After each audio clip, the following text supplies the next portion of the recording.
What's going on, everybody? Happy Friday and welcome here to Series E MultiVersus, the best way to end your week here with us at Esports Arena. My name is Yeso. A pleasure to be your host here as always, ready to wrap up our first week of 2023 with some awesome MultiVersus action. Welcome in, everybody. Hope you've had a wonderful first week of the year. We certainly have. We've been enjoying coming back to work and getting back into things here with Series E and ready for some MultiVersus fun here tonight. Now, for those of you that are new, I just want to kind of break down how things work so we're all on the same page with what Series E is all about. Now, Series E is a professional esports open circuit that absolutely anyone can join across multiple different titles. We've got Apex Legends, Guilty Gear Strive, and of course, MultiVersus. Now, the way that it works is players and teams come out, they compete in our open qualifiers, and the best of the best make it into Series E. Now, what does that mean for them? Well, players will get the opportunity to sign a contract, they'll get partnered and signed by one of our partnered brands, they'll earn a monthly salary, and they get to compete weekly for points and prize money. In MultiVersus, it's every single Friday against some of the best talent from all across North America. Now, if you want to get in on the fun and get more information, make sure to head over to esportsarena.com today to check it out. As we come back here into the studio, ready to get into the fun here of our, continued inaugural season here of Series E MultiVersus. Just kind of to recap where we are coming from, of course, a lot of hype coming into this season, a lot of very talented players signing here in Series E. But the last couple of weeks belonged to a very talented player that we know and love here at Series E, because we've seen them a lot in Guilty Gear Strive, and that's K7. K7 and his duo Legendary dominating and winning the previous 2 weeks of Series E. Won't be seeing them tonight. We'll actually have K7 doing a little something different on the show today, so very much looking forward to that, and I hope you guys enjoy the fun here today. We're ready to go. I got Charles on the other side with a very special guest on the cast today, and I'll be here to break things down in between, so why not get things going and start off another night here of Series E MultiVersus. What's going to be the play? Uppercut. Yes, sir. Up there. And there we go. We're going to have a two-full stock lead. Oh, and then the butt bomb. Cosolix is out of there. Oh, my God. That's with you, but, I mean, look at how close it is already. We have all four players at over 100%. Mirrorman's going to lose his first stock on the dagger on the Velma, which is going to be very good because then it could just be bringing himself right on over to deal with Martuz, and they're going to be able to get it to Who knows he can't really send Arya? Bro, Mirrorman is looking so hard for this kill, and he's going to be able to get it. Oh my goodness. Blue team going to take the first game out of nowhere. Hello and welcome to a new year of Series E. I'm Charles, and I'm joined with a very special guest, K7. Couldn't go for the three-peat this week, gonna be on the mic, but how you doing, man? I'm doing well, man. How about yourself? Hope you're doing good. Yeah, I'm doing great. Can't wait to get into the multiverse action. Yeah, and I mean, you guys were able to take it, you and Legendary, 2 weeks in a row, and the finale for last year was just phenomenal. The Velma in the game coming through and with the mystery machine, that was really funny. That was a great set we had last week too with Ross and Cinco. Hopefully they get to do well this week too. I'm excited. Yeah, Ross and Cinco really stepping it up, and I mean, even just Ross coming out with all the different characters, but the Black Adam really shining, right? And Cinco, of course, always just coming through with Ross. So really sick to see that team thrive. And unfortunate that you and Legendary won't be in the bracket, but you'll be in the bracket with us in the sense of your voice. So really excited to cast with you. I'm hearing spirit. Well, I guess I'm hearing voice, huh? Hearing voice. Yeah, there you go. There you go. So, I mean, I know we've had a couple of patches, but so far, how are you feeling about, just the feel of the game so far? I know we have a big patch coming up as well in the near future.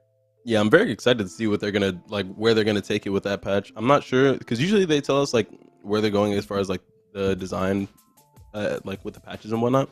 But hopefully, I guess we'll see some Batman buffs, He needs it. Yes, always praying for the Batman buffs. And of course, here is the format: double elimination, 2v2 tournament, how we do in MultiVersus, best of 3 until top 4 matches occur. In top 4 will be best of 5 with a 7-minute timer.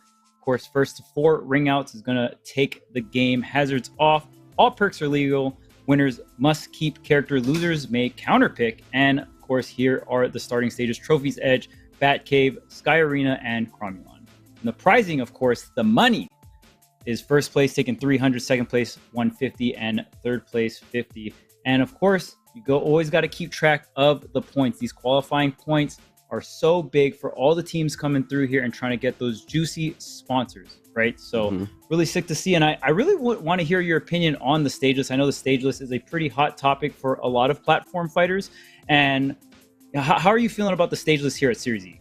Yeah, the stage list is perfect. Like you guys really keep the nice competitive stages that, for the most part, most of the community enjoys.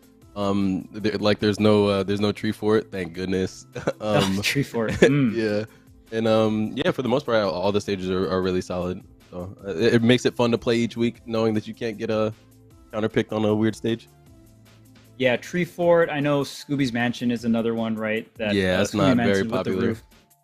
Right, and it's like this fine line, right? You want to have those counter pick stages. That's why I love Cromulus, because you have the walls, right? And I love the fact that MultiVersus has, or in a sense where you have these certain stage layouts, but they're breakable. Yeah, right? breakable. So, yeah, absolutely. Yeah. So even like Batcave, you can still get some, wall bounce combos and stuff like that. You can even bounce underneath the platform to get some off-stage setups going, but eventually that goes away, right? So there's a lot of characters that can abuse that. Yeah, absolutely. I think Chroms is one of my favorite new stages that they release because of the speakers. Like you could just kind of stand on the speakers and run away for a while, but once you break the speakers, it kind of becomes like a pseudo Trophy's Edge almost. But I do think the map is really well designed. That is probably one of my favorites behind Sky Arena. Yeah, and it's so great for characters like LeBron that can bounce the ball horizontally, right? Just left, right, and just keep that pressure going. Tom and Jerry is another character. Yeah, any character that can really bounce off of those walls, really have that counter pick option. And another character we've seen a lot of pickup in terms of usage is Harley, right? I feel like a lot of the player base weren't too big fans of the assassin meta. The assassins felt pretty weak, but I feel like everyone's kind of figuring it out and what perks kind of go with these assassins, right? Yeah, absolutely. One thing I think is funny about Harley is that people actually develop the meta on her to where you actually just don't even take a signature perk. Like they just I guess they alter the other signature perks, or just they alter her moves too much and they don't like it, so they just put none and they just kind of play like base Harley almost. I think it's really cool. That is so interesting. I would at least think you would use the side special one for the intangibility. But I mean, if you don't want that intangibility, yeah. But Shaggy and Harley, I feel like this team is just pure rushdown, right? Harley has that air mobility, can just come in with the mallet, and then Shaggy, of course, with the side special or with the sandwich assist, you can really kind of rush down some of these backline characters like Velma. Yeah, absolutely. But Bug's got to be careful, because as playing a frontline as squishy as he is, Shaggy Harley is going to be hard to deal with. That's camera by Cosolix. Oh, yeah, for sure. And Shaggy's just so tanky and just hits so hard as well. Oh, yeah, absolutely. It gets really hard to kill Shaggy. Mirrorman making it look easy, though. Oh, never mind. He's not dead. Yeah, Mirrorman and Cosolix, definitely a team that had a lot of expectations, but they haven't taken one home just quite yet, huh? Yeah, not yet, but they're definitely a team that could, especially we can see it this week. Oh, yeah, for sure. Yeah. And, I mean, the Velma bugs still online. I mean, I believe Cosolix was mainly playing that Stripe earlier on, so kind of going back to the roots here of the bugs, Velma, the team to be if you were watching Evo or understood anything about the game during the Evo patch. Absolutely. Me and Pred were playing this team during Evo patch, and to see it still strong is great. Oh, nice up there. Get the side or no, the sweet spot on the nair.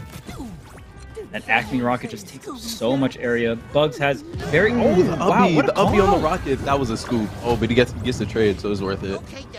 Slight lead here for Cosolix and Mirrorman. And as long as you always get those trades, right? That's such an important thing in any 2v2 format. You always want to... If you get hit, you always want to cover your teammate and at least get some kind of damage trade-off or at least a KO for it.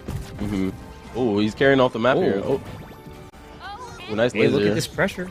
Oh, Harley's low on options. If they push this... Oh, never mind. I think he got to touch. Oh! Wow, so close. But the Acme rocket into the... Mirrorman is killing him. Man, and Mirrorman loves those rocket setups. And look at this again, Shaggy taking the pressure here, but wait a minute, okay. Yeah, you gotta be 2 to 3 here, but this is gonna be hard for the red team. You got to line up a double KO, and it's gonna be rough. Yeah, this is a hard comeback, but it looks like they got it here. That Bug's off the stage. Never mind. Gets the rocket reset. Gotta be careful. Super sandwich on the screen.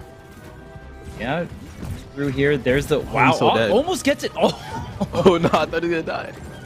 yeah, great KBI there, just barely avoiding that. But you see Mirrorman always knowing exactly where and when to follow up off the safe, off the rocket. Oh, nice up my rocket. goodness. Up air. Oh, he wasn't careful enough. He was going for the Velma kill there, but Mirrorman was able to clean that up, protect his teammate. Good job. Yeah, and that up rocket to up air is so good.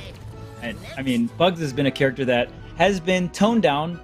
I wouldn't say like a massive amount, but a decent amount to the point where it gives other characters some room to shine in the meta. And Absolutely. you know, the fact that we're still seeing Velma and Bugs in the meta kind of just shows that the development team is very aware that they need to get toned down, but they don't want to necessarily, you know, chop the character out of the meta. Yeah, or make them unplayable or anything like that. But it definitely is showing that this team definitely can still do it, especially since the Evil patch. They definitely got nerfed a lot. Bugs was taking up a lot of like, I guess a lot of the archetypes in the game. Like he was so fast. Yeah, he had so many kill moves and combos. He was like a bruiser, assassin, mage, and it kind of toned him down a little bit to like, you know, even out his potential compared to the rest of the cast. But he's still very good.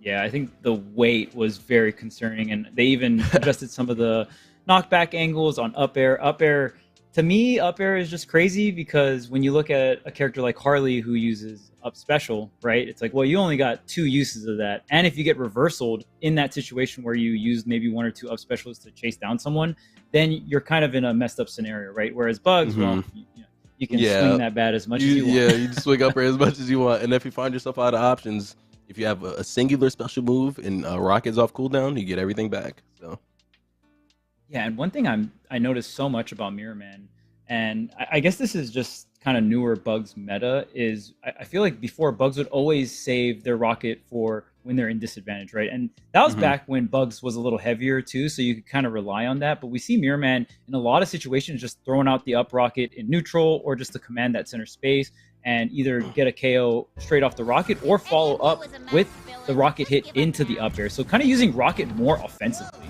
yeah, very creative with the rocket usage. Also, using rocket just to keep it on the screen, just to have something on the screen is really good as well. It'll like sometimes it just comes down and gets a random hit. Sometimes it'll save your life. You know, like rocket is just great. Ooh, oh my gosh, man, could die here. That was so close. Getting chased down by both Shaggy and Harley, not too fun here, but Cosolix is going to live. Ooh, Okay, what an up rocket. look at this stat. Oh man, almost completely chasing down. That vertical chase down was crazy, but red team surviving here. This is not like Shaggy and Harley is not an easy duo to get away from. So the fact that Cosolix is able to, you know, keep it together is really good. Yeah, and I do think in terms of characters that are hard to deal with as Velma is going to be kind of characters of those archetypes, right? Just Yeah, really faster close characters. down and get really close to you. And like Velma doesn't really have too many answers to Shaggy's side B specifically, and then just Harley coming in with just Yeah, just ease. nair or doing whatever she wants to do. But they're playing it really well. Mirrorman's able to keep a lot of his life. He's really low % right now. Man, almost trying to follow up, trying to get that Shaggy KO there. It's still not enough, 141, but it looks like the cleanup coming out from the blue team on both ends here, 2-0.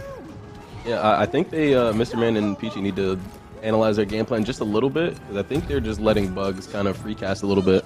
He was able to get, I think so far, 2 or 3 rockets on the screen already, and he's still on the first stock. And Yeah, I think yeah, that was the that's- 3rd one right there. Like they're just not putting enough pressure on him, I think. But you also got to watch out for the Velma, because Velma she gets the free cast too is pretty dangerous. Yeah, and the one thing about this team that's just absolutely insane is just giving Velma so much. Ooh, okay, all right, shutting down the Bugs here. There's the free cast coming out from both teams, and yeah, that's the problem, right? If you're charging with Shaggy, then look at all these things that just control so much space just come up onto the screen here. Yeah, it's really hard to just kind of charge, especially if you're just leaving Harley to kind of like go in by herself solo. She's gonna need a little bit of backup. Oh, last stock here, 87 on the Harley. Okay, Mirrorman is swinging that up air. Look at him, he's swinging that up air. Again, like we talked about earlier, right? No limit. Just There's swing no that limit. bat. We're swinging that bat. Love to see it. Oh, he's getting taken off the stage. Oh, Shaggy trying to get this reversal here. Oh, not going to work out. Blue team able to stabilize here. And look at how much, again, control they have. They're just in the center. The rockets are set up. The speech bubbles, the megaphone, everything. Yeah, the pies, the safe, yeah. everything is just all on the screen. And it's really hard, especially since they don't have any anti-projectile perks. Really hard for them to create the space that they need to kind of like dive the backline of Velma. She, like the first stock, I think she got to like 150, which is insane. Like especially against a Shaggy Harley comp.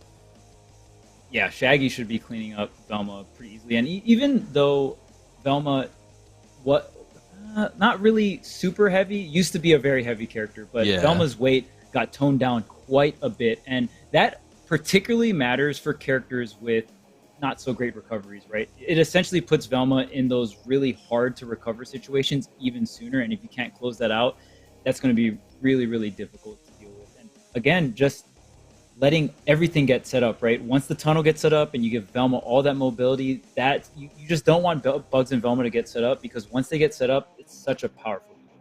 Yeah, I like how you said if they get set up, which is one thing they got to try and deny them. Like you got to deny the setup, but once they set up, it's kind of hard to deal with, and then they start to like get more and more value out of all their abilities. So like if Velma shoots all her text bubbles and shoots her laser and her book, and she lives to like 150, she gets like 3 rotations of all her spells or all her abilities. You kind of want to try to deny that, and I think that's just they just couldn't accomplish that. Yeah, and I think that's the one thing you always want to pair Velma with in general, right? Any character with very high impact cooldowns, and if there's anyone in the game with that, it's definitely going to be Bugs, right? Bugs has absolutely. very long cooldowns, but when those cooldowns are up, Bugs is just controlling so much of the map. The rocket goes up, then comes back down. You can have the safe come down. You can, shoot the safe as well. You just have so many setup moves, which is, Yeah. how do you like having Velma on your team with Batman? I would assume like Batarang coming up and the smoke bomb coming up more often would just sounds very impactful.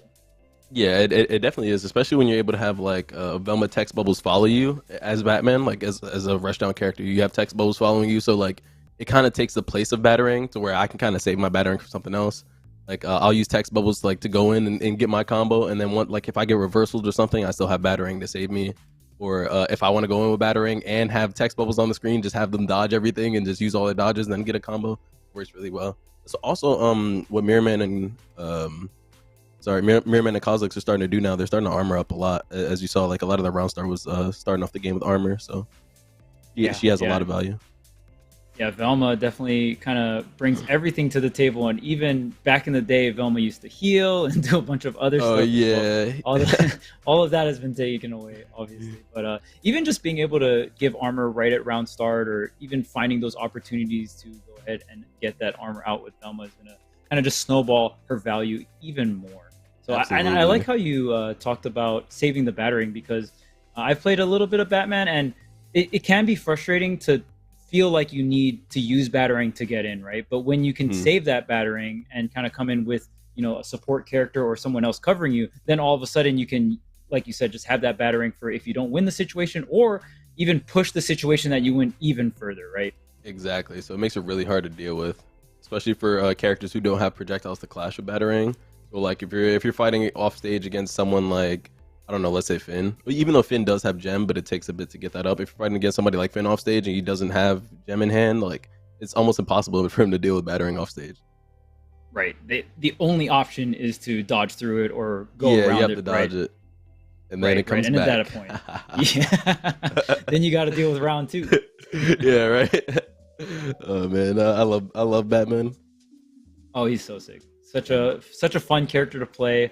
And just the design of him as well just really feels true to the character. Absolutely. But another character Velma does very well with is kind of these bruisers, right? Yeah, Iron Giant, Superman, very common like the bruiser Velma teams, right? Because there's so many different types of Velma teams. Velma, one of the more versatile characters in the game, but bruisers or just like that speedster type assassins or.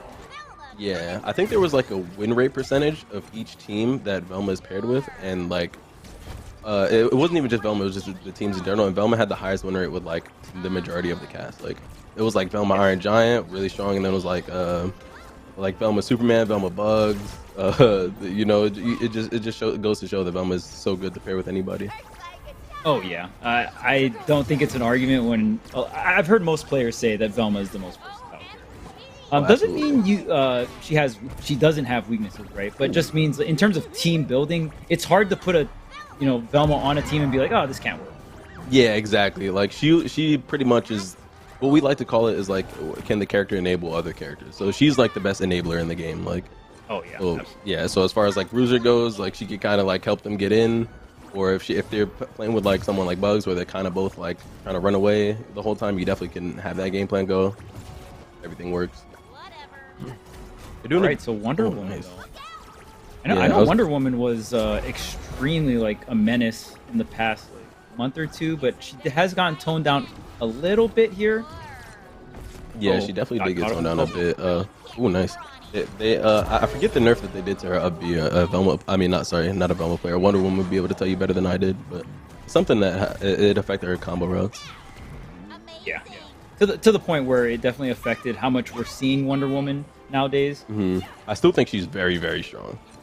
Oh yeah, for sure. I mean, just any character with a lot of weight and defensive options that have a hurt box as small as Wonder Woman, it's pretty hard to make a character like that. Yeah, like there's no way the character doesn't work. Ooh, offstage situation here. Iron Giant. Oh, never mind. Great way to come back. Iron Giant is a really hard character to kill.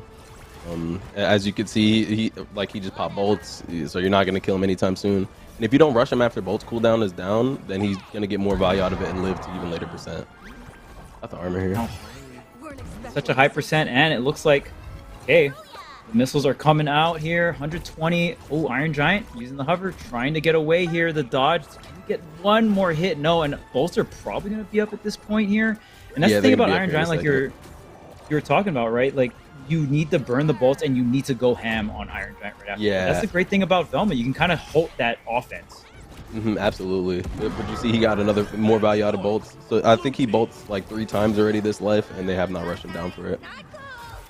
Yeah, and again, bolts being a cooldown move, so Velma gonna be able to reduce the cooldown of her teammates as well. So look at this 147%. If you're able to stall even longer, maybe bolts comes back, but no, Harlequin. Almost. Yeah, Harley actually gonna get the KO off the top there. It's gonna be hard to deal with now because 10% Iron Giant is not easy to walk past, especially just to walk into the Velma here. Oh, nice! He gets the sweet spot in there. Oh, he doesn't die. He's alive. Wow, from so far away, it's still gonna live. Okay, Ooh, finally. nice. That was so up tilt important to takes it. close it. Yeah, so important to close it Yeah. on the Velma there. Absolutely. I think getting Velma off the stage there with a nair initially is what caused it. 'Cause he came back on stage, and you know where he's gonna go next. He has to touch, so able to follow the movement and get the KO there. Yeah, great stuff coming out there, closing it out. And Iron Giant was definitely not an option for that last KO, right? So, like you said, Yeah, no. it can be hard to walk through that Iron Giant, but Harley with that mobility, you're going to have that air mobility, you're going to have that giant neutral air that combined with the air mobility just has her command so much space. And it can be hard for Harley to get these really long extended combos that you've probably seen on Twitter and stuff like that. But I mean, obviously more of a singles thing, but I mean, you can still just command so much space, right? With that air mobility, with the amount of area the neutral air commands. Yeah, absolutely. But I think they need to kind of alter their game plan, like how we were saying before. After they use the bolt, they gotta really put the offense in on Iron Giant. Because Velma is one of those characters, she can help her teammate, but if they're in like a really, really powerful, strong team combo, like Wonder Woman and Harley definitely can do, it'll be really hard to break the combo up. So I feel like if they're able to adapt to that game plan a bit, then they'll see a lot of improvement. Yeah, Wonder Woman, another very mobile character, has something like a Shaggy side B or side special, but not Yeah, the exactly. punch. Just a little toned down in terms of distance, but can definitely get right up next to Velma and even deny some of Velma's projectiles as well. So Yeah, absolutely. if you're the Iron Giant, I mean, both Iron Giant and Velma have to protect each other, but it's going to be really hard for Velma to get out of certain situations once Wonder Woman and Harley get up in Velma's face. Yeah. And I think they need to do that while bolts is down, like we said before. Because I think if Iron Giant just kind of hops in, he can just throw up bolts and just kind of mess everything up. Yeah, And the thing about Iron Giant, you do have a large hurt box, but your hitboxes, because your body is just so large, right, can take up a quarter of the screen sometimes. If not more. Yeah. Oh my goodness. I wish we could pull up the picture of the hitbox on his up B. I think it is the little rocket punch, the fist up in the air. Oh yeah. Yeah. It's like on his fist, on his head, on his shoulders. Is great. Like. Oh man. I mean, but you gotta have it, and it's a very interesting way for designing a heavy. I guess a super heavy, right? There's heavy characters like Superman, but Iron Giant in a weight class of his own, and having a move that you can use in Hitstun, very unique to the character. So absolutely. Really cool design, and it's funny how he doesn't benefit from the triple jump perk, whereas like he has like the jump, like he has like the rocket meter, like the boost meter. So I think that's really cool. If we're ever to get another Iron Giant like character, what really big character would you like to see? Oh, that's so tough. There's so many options, but yeah, I can't really think of too many. As big as Iron Giant, it's hard to think. Yeah, of. Yeah. I mean, do you have an answer? You've thought. No. Sounds like you thought about this question. You know, I thought about it just now because you're like he's like really specific in his own class kind of. So I was like, what if they had another character like him? You know, I think that'd be really that's really a good. Cool. I'm gonna think about it though, because there's not too many characters as big as him, but it would be really cool to have like another quote unquote super heavy character, right? Yeah, where you could do like Battle of the Giants. So it would be so fun. That would be so fun. But back into it, looks like we got a lot more real estate to work with here on trophies. Yeah, absolutely. Okay, but already 145%. Yeah. But Harley hurting a little bit too, 96%. Was it enough? The double chase down the bolts? Oh. Okay. I think it would be worth it if Harley can get a kill and just get some extra value out of. Nice. I think if he sets up some boxes. Oh man, you gotta be careful. Yes, there's a box setup right there. Oh dang. Oh, wow. Yeah, just like going in by himself. Harley. Yeah, going in by himself is really hard to do, especially with just Iron Giant throwing the bolts.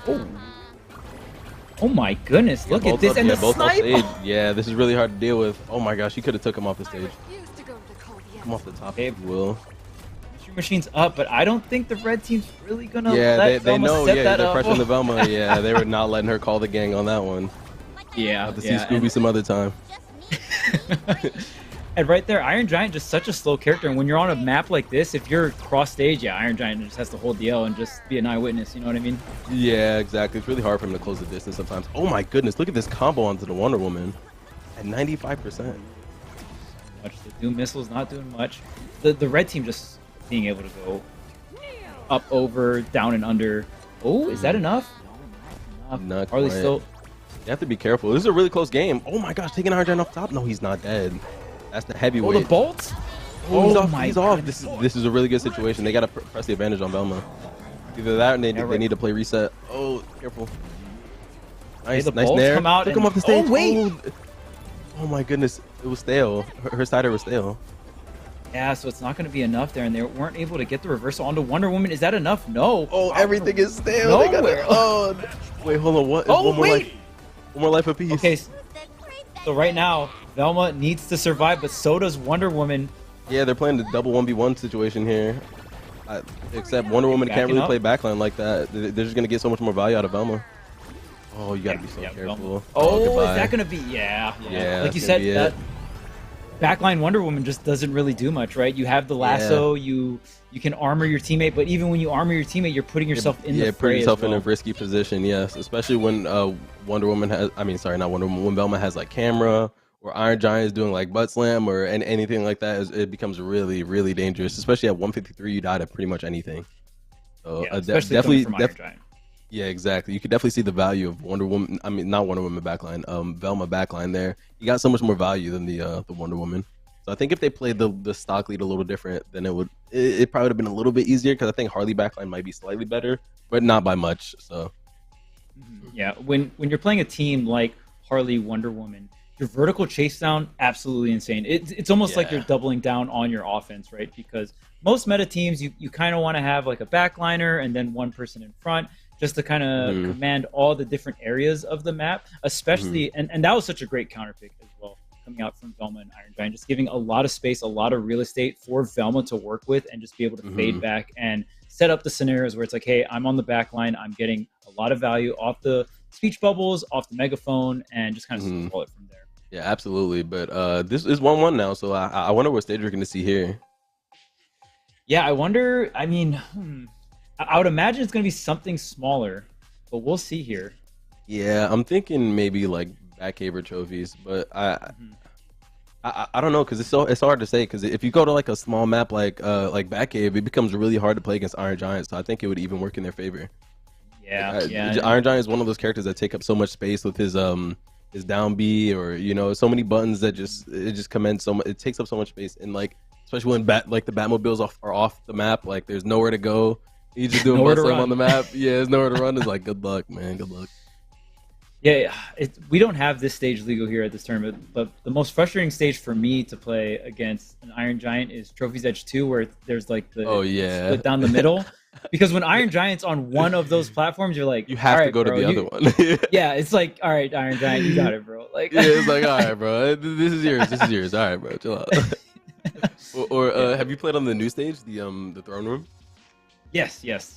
One character. The one character that I cannot stand playing on that stage. There's like 2 or 3 characters that are just unplayable on that stage, unfortunately. Like if they have like Tom and Jerry while the walls are up, like or like LeBron while the walls are up, it's like, oh my goodness, there's nowhere to go. And then shake my hand.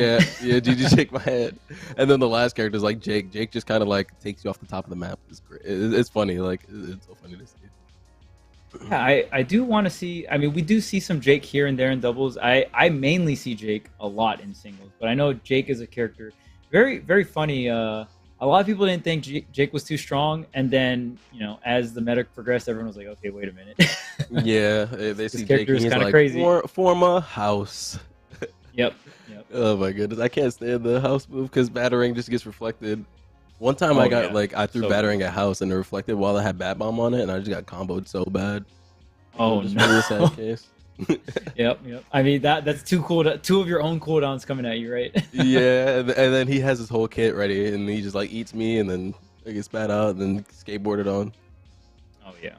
And that's something that I mean, I guess for all the characters we really got to see rapidly evolve was the combo game, and I feel like that's when a lot of the dev team was like, okay, let's take a step back, let's review this character and kind of tone certain things down when the combo game got developed, because that's when you're really seeing the character at its true potential, right?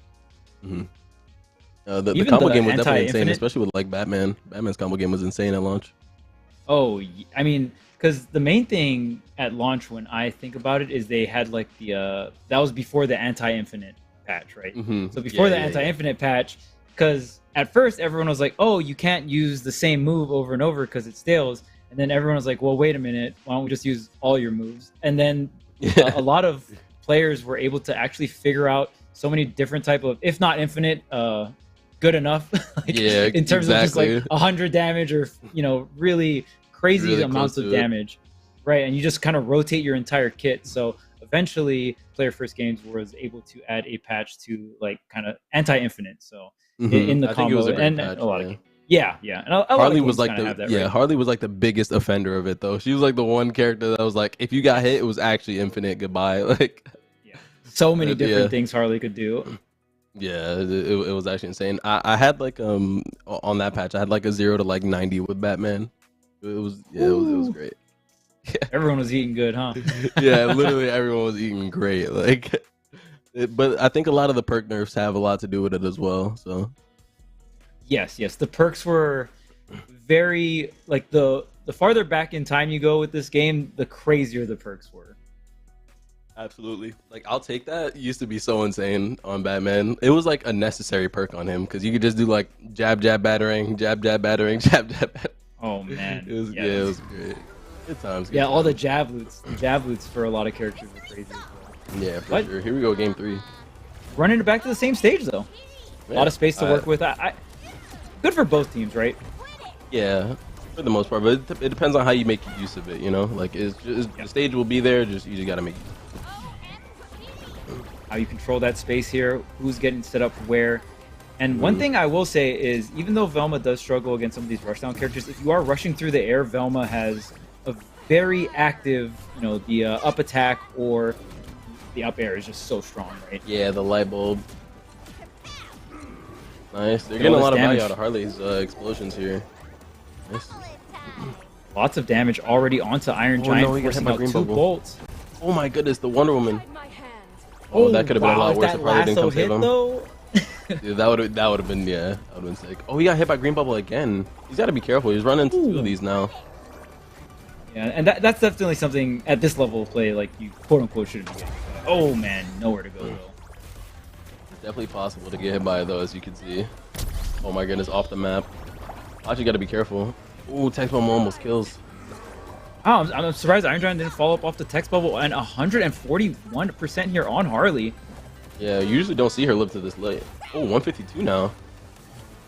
Really is getting so much value. Oh, the armor getting Yeah, he's getting here. a lot of value out of this stock. I think if he's able to even find a KO before he dies, I think it'll be so much worth it. Like it'll be 165 now. Ooh. Oh, he's dead. He's dead. Man, Wonder Oh, Woman. you gotta be careful. almost- Wonder Woman in a bad spot. He's fine. He's back. Wonder Woman went super ham off stage there. Tried to get that KO onto Iron Giant. Almost got it. Would have been insanely early KO on the Iron Giant. There's the snipe. Gonna get a bit of stage control here. Oh, Velma calls the gang. Oh, they break it so yeah. fast. Yeah, they already know. Like as soon as you see that, you gotta be on it. Yeah, and that's the thing. Like setting that up is a lot harder. Like you need a lot more space to guarantee it have impact, right? Yeah. Like there's a difference between having enough space to call it and having enough space to actually get value out of it. So. Yes, exactly.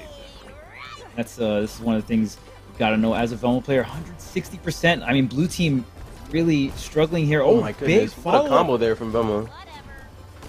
Big damage here. F did a really good job with that camera down there combo. Oh, actually using the Off the Jack in stage, the nice Box, lasso. yeah, but lasso's gonna get the snipe. 100%. That Jack in the Box is here. brilliant. 180 on the Iron Giant. This is gonna be rough. If you don't kill him here soon, yeah. And right now, red team, they have to be very careful. If they get KO'd back to back, that's gonna be it. Okay, that's one. 145. Now Wonder Woman's got to survive the snipe. Almost gets nice. off Jumps stage off here. the The map. bolts. Iron This Giant is so able to much take up pressure with the space, bolts. though with the bolts. Look! Oh my goodness! God! Where are you going? Okay, Yo, okay. that was insane. Yo, Clueless actually almost just butt slammed off the map. That would have been the map. nuts. Straight to hell, man. Yeah, he was. Straight Yeah, to he the almost bottom just. lasso. He almost brought Wonder Woman with him though. That was really solid.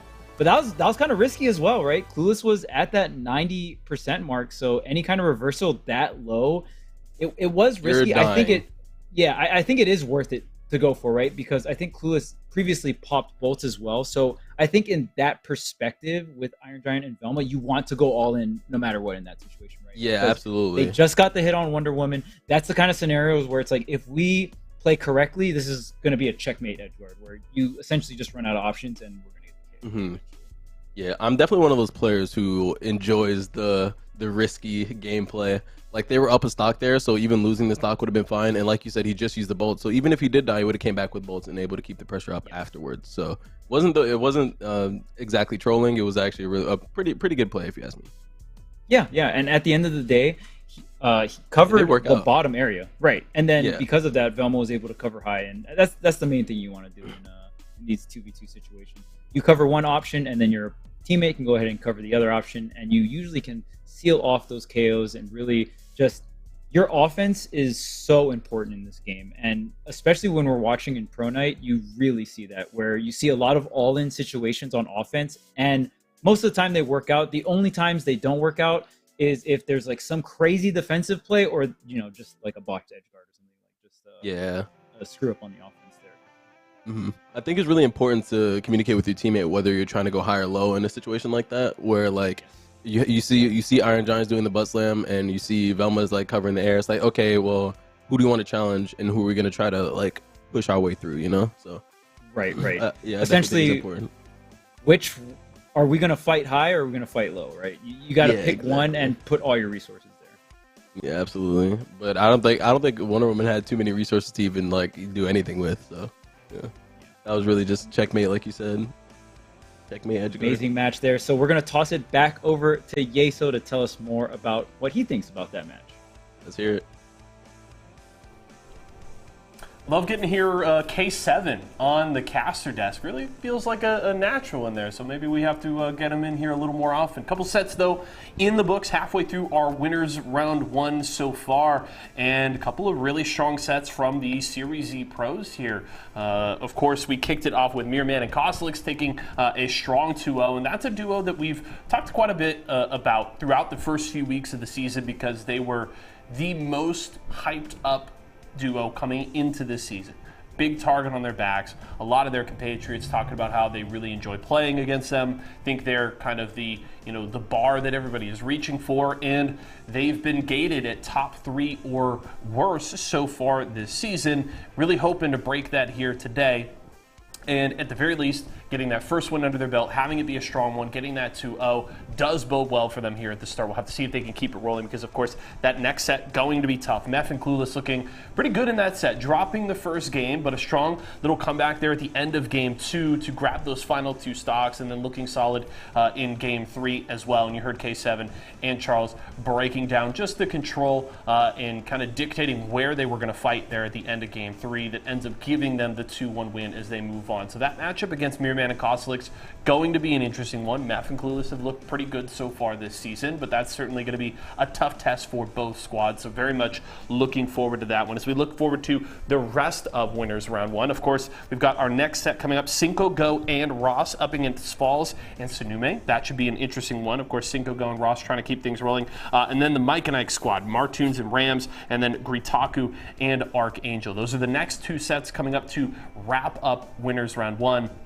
And then things get really interesting, and of course then we'll get into that matchup that I just mentioned there with Mirrorman and Cosolix up against Clueless and Meth. But at the very least, first 2 sets today looking good, a lot of fun there, and we'll have to see how things shake out then, of course, on the loser side because, of course, Peachy and Mr. Man, who fell to Mirrorman and Cosolix, will have that tough matchup against Apache and Shiro, who I think they have Adept in today in that duo, and that's, Shiro has been here week after week so far, getting those consistent invites and has looked pretty good. Has had a couple of ups and downs in the brackets so far this season, but that's a duo that has gone deep in at least a couple of brackets so far this season, and definitely keep an eye on them to try and make that deep losers run. Going to be tough. There's going to be some tough opponents to deal with on that side of the bracket, but they certainly have the talent to do so. But looking forward to more action here. Do want to remind you folks, of course, if you want to continue to support us as well as these players here in Series E and everything going on at Esports Arena, make sure to head over to walmart.com/Esports Arena, where you can pick up products from all of our partners. Maybe you need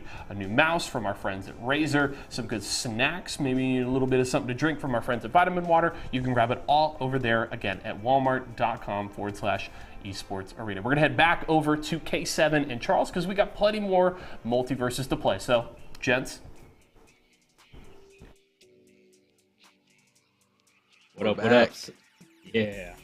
So one thing that we're actually talking about during the break, and it's something I kind of want to talk to Chad about because I think it's a really interesting subject, is when you do, go ahead and die in the game, you do get all your cooldowns back, right?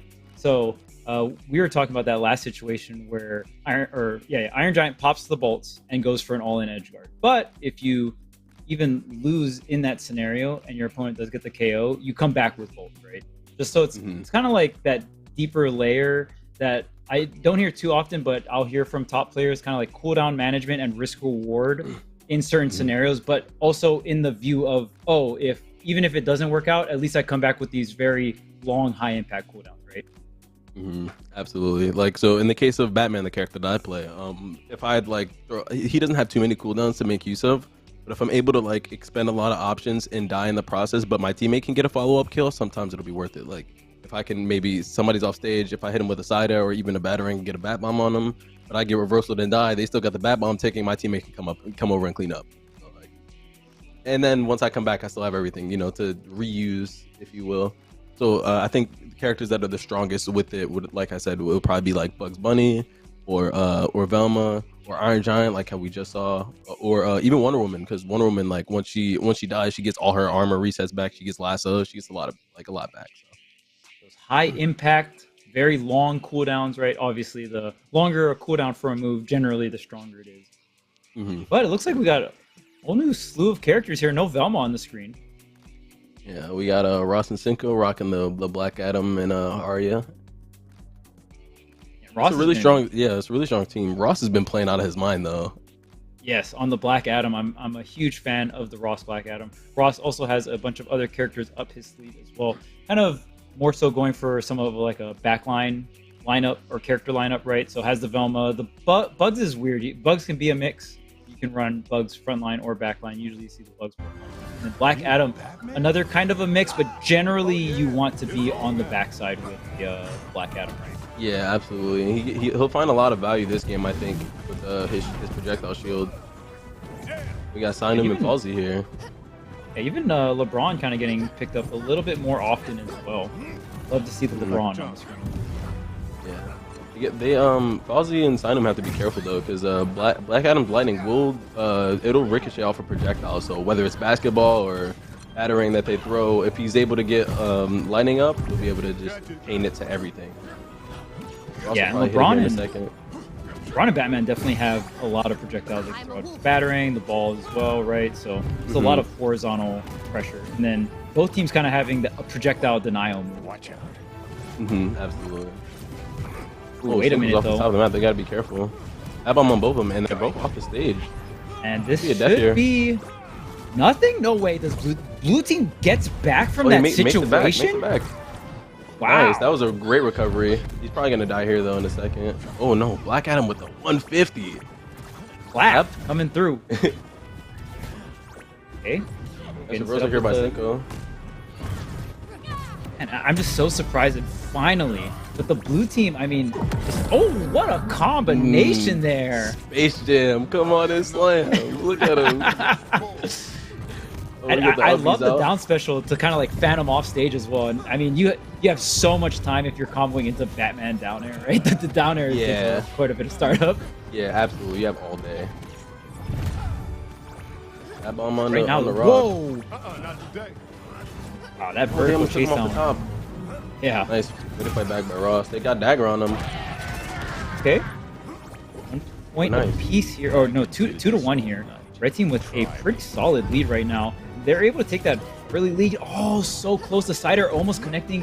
Down there not connecting as well. And a beautiful recovery from Falsey.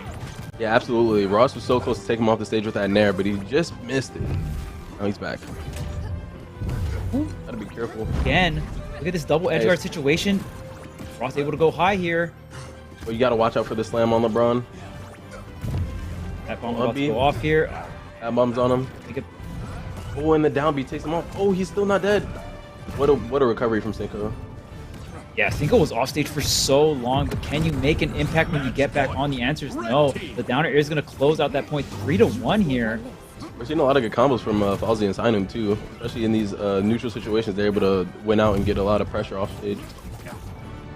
And usually Ross can be so impactful on the backline here, but I feel like the red team just has so much projectiles. Ross is kind of finding himself fighting more up and up, right? So it's like it's really hard for blue team to get something started, and these edge guards, it always feels like they're just both of them off stage at the same time.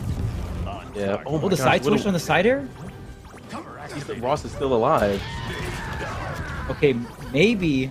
Oh my god. Clear the back, man. Okay. This is going to be really hard. Doable. It's doable. It's doable. It's doable. Oh my goodness. Ross has to play the best backline of his life. Yes. Up B, he has bat bomb on him. It might be game. Oh, Cinco's able to. Oh my goodness. If he nared the other way, he might have taken him off the stage. Okay. Ross getting something started here, but he has to back off. Such high percent, floating up in the air, stalling as long as possible. Cinco finding himself too. Cinco's not gonna be able to do this for much longer. Yeah, Cinco's essentially like 2v1ing with Ross kind of helping here and there, right? Like, yeah, it's like hard. Yeah, throwing stuff in there, here and there. Oh, it's stale. The battering was stale. Cinco might be able to take him off the stage. Oh, just missed And it. Ross is still He's still alive right now. Cinco fighting it. Wait, can you get the combination? No, that was so close. Oh my goodness, they almost took him off the top. That would have been straight robbery.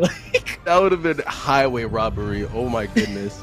But if there's any team that can do it, it'll have to just be Black Adam and Arya. But they did a really solid job there at the end, kind of holding off, but they're eventually able to take it. So much damage off of Sinum. Look at that. He almost had 500 damage that game.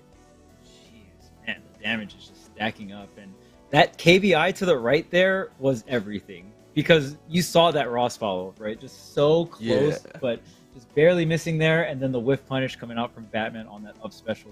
Man, what a close game. And that lead was, I believe it was 3-1 at some point, right in the beginning. So yeah, it was just a massive lead. I do want to commend Sanu for the high damage. That's really solid. It's a lot of damage output, but I think at some point, in especially platform fighters, is whenever you're getting too high of damage, it's starting to become an issue because you're not finding the kill opportunities or the kills. But I think that was just a testament to Ross positioning well and being able to stay alive towards the end. Yeah, kind of just dragging out the game for as long as possible, right? And then Ross couldn't play too risky for damage, was mainly like, especially on that tail end, on that final KO, just had to assist here and there. And even sometimes Ross would get a hit and just completely back off because it wasn't worth the risk of following up and getting reversals. And getting reversals, absolutely not. It's such a high percent, you could really just die to anything. Like LeBron could have probably breathed on Black Adam, he would have died. So as soon as you do anything, you definitely got to dodge out the way.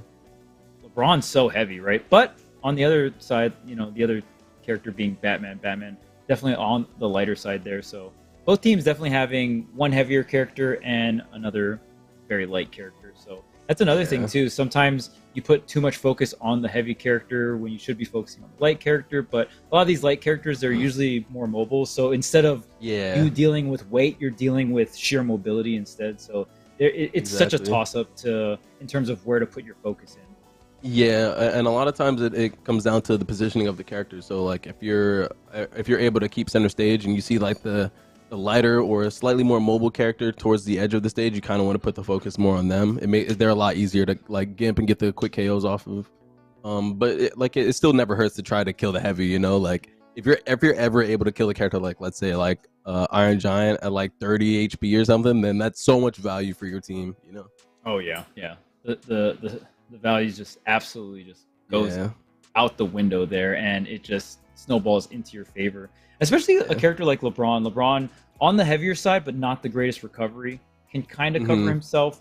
But I feel like what is really, really tough for Ross and Cinco is the amount of projectiles that LeBron and Batman are bringing to the table, and it just feels like the neutral gets a little overwhelming in the at least in the beginning of that first match. Yeah, absolutely. But there is a way to circumvent this. Like Black Adam has the projectile bubble, but also on top of that, if you ever see LeBron throw his ball, it does have a flat cooldown, but if he hits you without a ball in his hand, then he gets another ball back. So if you see LeBron without a ball, then you can try not to fight him, kind of like starve him of the ball at least. So you don't have to deal with so many basketballs on the screen at the same time. Right now, as you can see, he has two basketballs. They can fall a little bit. And Cromulon is always going to be a great counter pick as well. And the fact that Palsy and Sainu were able to take that game 1, even if Ross and Cinco win this game 2, they're also going to have to play game 3 on that counter pick. And LeBron particularly, I feel like, has very high impact counter pick stages. Absolutely. He's definitely one of the characters that can benefit from a lot of these counter pick stages. Oh my goodness, they're taking him off the side. Be careful, watch the dunk. That bomb on him, he's at 120. Yeah, Ross already at 130 here, taking quite a bit of damage. Okay, really good spot for the anti-projectile here, but yeah, man, with that up special, gonna get that first. Yeah, the positioning there was really risky from Ross. He wanted to help take LeBron off the top, but he's at 140, so he just got reversal there. Oh, wait a minute. Oh, okay, but can you make it back on the stage? Yes, gets the walkling here. Thought I was done. Wow, that was really nice reversal there from Cinco. Cinco and both Cinco and Ross have been having phenomenal recoveries. I mean, honestly, the reason why they were able to almost bring back that game. Yeah, absolutely. Definitely the reason was their recovery game there. They got to be able to. Their team is kind of designed around getting a nice combo and to basically take you off the stage, kill you. So if you're not able to find that, then it becomes really hard to get value out of the team comp they're using. Wait a minute, barely avoiding. Wait, this is a huge setup here. LeBron getting sent. Oh, nice downer. Oh, almost gets sniped. That bomb's on Ross again. Look at him. He's just chilling at the top of the stage. You got to be careful. Yeah, you can't sit up there at that kind of a high percent. It was so hard, right? Like you have to avoid the bat bomb. You have to avoid the LeBron basketball as well. Tries to get the chase down. Ross, let's get it. Nice. That's not how this goes. Nice. They do have to be careful though, because nice. Sinum and Falsey are commanding the mid screen so well, so it's really hard to get their combos or even for them to play together here. They're together now, so it work something out. Nope. They opt for the 1v1s. Ross took so much damage, and wow, even losing that KO there. Oh, this is really rough because yeah, Arya is supposed to be the front line here, so when Arya is really low percent, it becomes really hard to do anything. Yeah, like all of a sudden the whole pacing of the game kind of changes, right? And yeah, absolutely. The 168, this is gonna be so hard. Cinco's had so much amazing recoveries. Okay, here's an opening. Okay, Cinco's still Arya 174. He's still alive. I can't believe this. Yeah, he lived long enough for even Ross to get 130. Yeah, that's really hard to deal with right there. Maybe from Sinum and Falsey. Maybe a character switch could have changed things up, but after that comeback, it's hard to say, right? Because they did such a great job on the comeback, but man, Falsey and Sinum doing an incredible job just making sure they sealed out game one, and they, even though the momentum was kind of on Ross and Cinco's side on the end of game one, they came back game two and just cleaned up the whole entire set. And that was against the team that got second place in the last series E4 MultiVersus. So huge win here for Falsey and Sinum. Really dominant showing, especially in that game too. They were able to like command a lot of the mid screen, and they kind of split up Ross and Cinco. Their comp does really well when they're together, but when they're apart, like Black Adam doesn't really do too much for the teammate. Like they can't really get each other, separate the the offense that's being brought onto them by like the Batman on their off stage or even LeBron. But when they come together, the team comp is really strong. But being able to take the 1v1s, like how Sinum and Falsey were able to force, that was really good job on their end. Yeah, kind of just dividing and conquering, right? Because if Black Adam can't stay in the back and set up all these different lightning moves and all that other stuff, or even just get the lightning through the ground and just be destructive, as that backline that Black Adam's known for, then it's all of a sudden very different. And then especially if you snowball your lead to the point where you make the front line, and we've seen this happen multiple times throughout this tournament, where a team has a frontliner and a backliner, but the way that the KOs kind of get stacked in the order they get stacked, it's like, okay, now late game, our frontliner is too high percent to play frontline. So now our backliner has to play frontline. And I feel like it shifts the team comp so much. Mm-hmm. Right. We saw an extreme case of that. And that's where characters like Bugs, I think, really excel at, because Bugs in that kind of situation can have high impact either in the front or, being the or as a backline. Well. Absolutely. That's a great point you made. Mm-hmm. Absolutely. Because like Bugs, he has great buttons. Like he has the up bat, he has the down air, he has the nair. Just so many good buttons to like go in and play frontline with. But if he has to, like, he still has two pies. If he has to play backline, he has rockets, he has safe, he has tunnels, so he can kind of just run away and like wait for his cooldowns to come back up. Like he just has so much value as both frontline and backline. So you're definitely right how like you see how Arya, she's forced to play backline because one more hit will kill. She can't really find any value on anything. She doesn't have any projectiles or really long range safe moves that's low, not really high committal. So. Yeah, and I mean honestly, you can't really force a way for certain characters to be set up late game. It kind of just like, well, how did the game go, right? Who got damaged? Yeah, it's how it played out. Absolutely. Yeah, just kind of how it played out. But again, I mean, we saw this again with Wonder Woman, right? When you have Wonder Woman and Harley, that's a very all-in comp, right? Where it's just like, okay, if we're playing late game and we have one character at very high percent, both of our characters aren't too impactful, at that backline high percentage range. And that's why when teams like Velma and Bugs are very, very strong, that's when you're going to see a lot of consistency, because both of those characters are a little bit more versatile in both, right? Velma, not so much as a frontliner, but even Velma can like somewhat scrap. Yeah, you have like a decent side air. Or something. Yeah. Not as versatile as Bugs, but that's why even Bugs can get hit consistently, and we've seen Bugs get hit consistently with some of these like little nerfs here and there. But I feel like the character's so versatile that at almost any stage of the game, you're going to have some impact. Whereas some of these other characters, when they're more committed to a certain role, that's where things can get iffy in different stages of the game, right? Yeah, absolutely.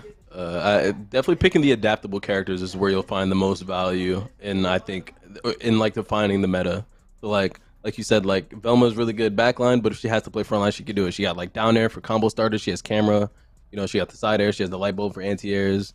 And like you said, Bugs is another like really solid showing of that. But there's not really too many characters that could really play both. So that's why they're so like popular, so good, like such a good picks in pretty much any team comp. Flexibility is always the key, and even there's some characters like Batman. I wouldn't say it's extreme as Bugs or Velma, but Batman can have some impact as like usually you want Batman front, right? But if your backline, if you have like if certain conditions are aligned, right? Oh, my battering is up, my smoke bomb is up. I can kind of be somewhat impactful. In the back. You can kind of like pop in, pop out. Like if you put on if you equip Bat Bomb and you're able to get a hit and then get out, you'll have Bat Bomb for your teammates, so they can probably find a combo there. Or like if you're really good with the movement, you can just throw a battering and kind of move and keep it on the screen and like create these, you know, situations where they can't really jump at you or like really go at like after you because he's very high threat for reversal. So like it makes it really hard to just follow him and do whatever. And he's also really fast. So if his teammate manages to like win a neutral situation, you could really catch up and combo him real quick and then kind of like pop in, pop out, like I said. And I wonder if we'll even see a change in playstyle with these certain teams, right? Where we saw Cinco have a lot of great defensive recoveries, right, throughout that match. But what if Cinco went for more risk and, you know, lost the stock or got KO'd a little earlier, right? Then Ross would then you kind of swap the position of the late game if players are able to pay attention to that. I know that's like a lot to ask for, but who knows? Maybe the meta will. It is a lot to look out for. Yeah, exactly. Maybe the meta will slowly pan out towards that. But even myself, when I find myself playing this game, I feel like sometimes I tunnel on too many defensive options and surviving too much, where I won't take enough risk.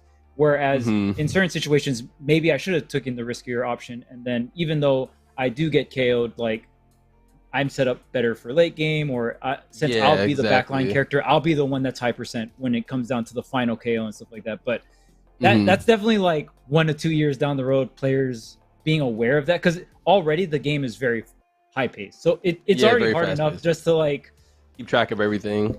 Yeah, just to play the game, it's already pretty difficult because everything's happening so quick, right? And all these macro decisions we're talking about, like you need to make them in fractions of a second. So yeah, definitely don't expect players to think that deep as of now. But you know, yeah, I will say it depends on like the role of like whatever character it is you're playing or your teammates playing in like a team composition. So like if one of you guys wants to be a stock tank, this is a term commonly used for the character or the player that's going to kind of like play back and let their teammate go in and use up their stocks while they can tank like one stock, and they'll just like really play around their cooldowns or just sit there and run away and poke a little bit. Like, so if you're playing a character like Velma or something, you could play a stock tank role, or if you want to play something more aggressive where you could take those risks and like your teammate is enabling you to like basically have 3 lives, then you can kind of just go ham, just see what happens.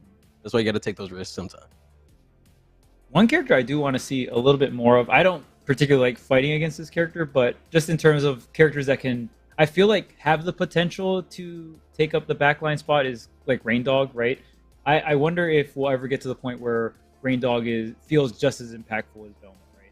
And I think in terms of reason, I think the main reason why Velma feels like such a powerful backliner is the fact that Megaphone commands so much space so fast. Like how long range that move is, and like how fast it's available, and like how instantly it becomes impactful, right? Whereas Rain Dog, you got to like set up the fire and then shoot your projectile through the fire, or if you just shoot the projectiles, it's more of like a slow moving projectile. So it doesn't have quite the range as fast as Velma. And I think that's why we see Velma over Rain Dog. So I'm not too sure, but on top of that, Rain Dog has more high impact defensive mechanics, right? Yeah, absolutely. Like with the tether and the save, but you have to think Rain Dog's value also comes from just like the flames and the yeah, all the flames and all that stuff. Yeah, sorry, what were you gonna say? Oh, I was just gonna throw it over to Yeso and have him tell us about any other transitions or any more matches we got coming up. Oh, for sure.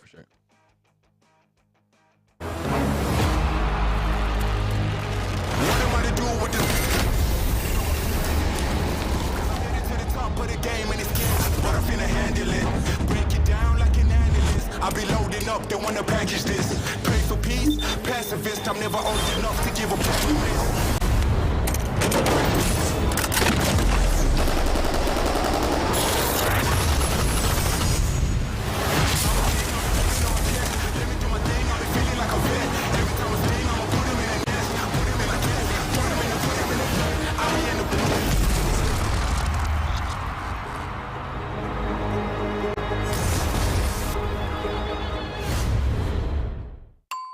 Tyson boneless buffalo bites have that tasty kick of flavor, so they're perfect for any get-together. If there are any left when your guests arrive. Tyson Anytizers Chicken. More kicks of flavor, more smiling snackers, more to love. Tyson.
What's up, everyone? Welcome back to Series E. We got some more MultiVersus action coming. I'm Charles, and I'm joined by K7. K7 couldn't be in the bracket today, so couldn't go for the three-peat, but yeah, be we're on joining the us mic. We're on the mic. There we go. Still part of the action. Yep. So I think the next set we have here is going to be Team Vitamin Water, which is Mirrorman and Cosolix, versus Meth and Clueless, which is Team Stay Fair. Yeah, and I think Meth and Clueless has gotten victories over Team Vitamin Water in the past, but we'll see how this one goes. I think Mirrorman and Cosolix kind of going more towards the Velma route here, the Bugs Velma, characters that they're previously known for playing, or at least Cosolix was mainly on that Velma before, was on the Stripe the last tournament we were playing, or the last Series E tournament here for MultiVersus. We saw mostly Stripe coming out from Cosolix, but this time going more with the Velma here, kind of bringing it old school with the Velma Bugs, right? Yeah, absolutely. But we can't forget that Mirrorman also has a couple of other picks he likes to dabble with too. He could definitely play. True. Yeah, he could play the Batman. We also know he could pretty much play any character in the game. He plays a lot of different characters, but the last character I saw him use in tournament was definitely Batman. But we'll see what they bring out here. It should be the typical thing we always see, which is the Bugs Velma. And I know Mirrorman does catch some flack here and there on Twitter, but when you look at his track record, the most consistent, I would say the most consistent MultiVersus player we have in terms, especially with the history he has, right? Did get a lot of second places, but everyone's got to remember, second place is still a really good placing, right? Yep, you're definitely right. And be like salty you said, about second place. Yeah. I mean, it is the placing that is the most salt-inducing for sure. You know what I mean? Oh, for sure. You're second right place, first loser. Yeah, you're the first loser. Yeah. So at least, I mean, second place and ninth place, right? Especially with a lot of FGC tournaments showcasing top 8. Sure. Like, getting ninth is always feels bad. You're just like one place away from like finals. Yeah, I've had a ninth or two in my day, and let me tell you, bro, when you go back to the hotel room, you're just like, man, I'm really ninth, huh? Right outside the money, no medal. I gotta sit here for the rest of the weekend and act like I'm happy. Eesh. Yeah. It's still rough. always a great time. Yeah, no, it is rough. Second place though, you can't be too salty about it because you're still in it, and you get to shake hands with the winner. So. Yeah. At least you're a finalist, right? Yeah, right. To be honest, if you're in top 8, I would still consider you a finalist too. Like if you get a medal, I think you're a finalist. Yeah, that's fair. And like you said, Mirrorman, obviously known for the Bugs, has been maining Bugs pretty much his entire MultiVersus career, but we've seen him play a bunch of other characters as well. So really interesting. We'll see if any of those characters come out, but I think for the most part here, it feels like Cosolix is the one that pivots when it comes to characters. We did see a little bit of Batman and some other characters coming out from Mirrorman, the other Series E, our previous Series E MultiVersus, but we'll see how it goes down. It really kind of just depends on the team comp they're going up against. And here, Team State Farm, they're going with the classic Velma and Bruiser type team comp here with the Iron Giant. Oh my gosh, he's taking him off the stage. That 3 nairs is still up there. Oh my gosh, he didn't kill him. Chase him. Get him off the stage. Oh no, he's able to make it back. That was a really sick combo there by Mirrorman. Man, and look at this. Clueless already losing that stock there. The first KO going to the blue team, and there's like 160 damage. Yeah. Between the both of Mirrorman and Cosolix, they're only taking about 100, maybe 110 now. Well, not 120, but it's fine. If they're able to like balance the stocks out and play stock, like they have Mirrorman or Cosolix, one of the two play stock tank, then it should work out pretty much in their favor. Nice loops here. Yeah, and he's taking full advantage of the bolts on cooldown. Right, and bolts, obviously a very great move, but the counterplay to bolts are going to be those multi-hits, right? And the neutral air coming out from Bugs is going to be a wonderful tool against those bolts. You're going to be able to shred all of them, and you're going to use Nair anyway for the loops onto Iron Giant. So in terms of damage output, Mirrorman is shredding this Iron Giant. Yeah, absolutely. He's putting in so much work here. Cosolix is at 30. They only lost 1 stock so far.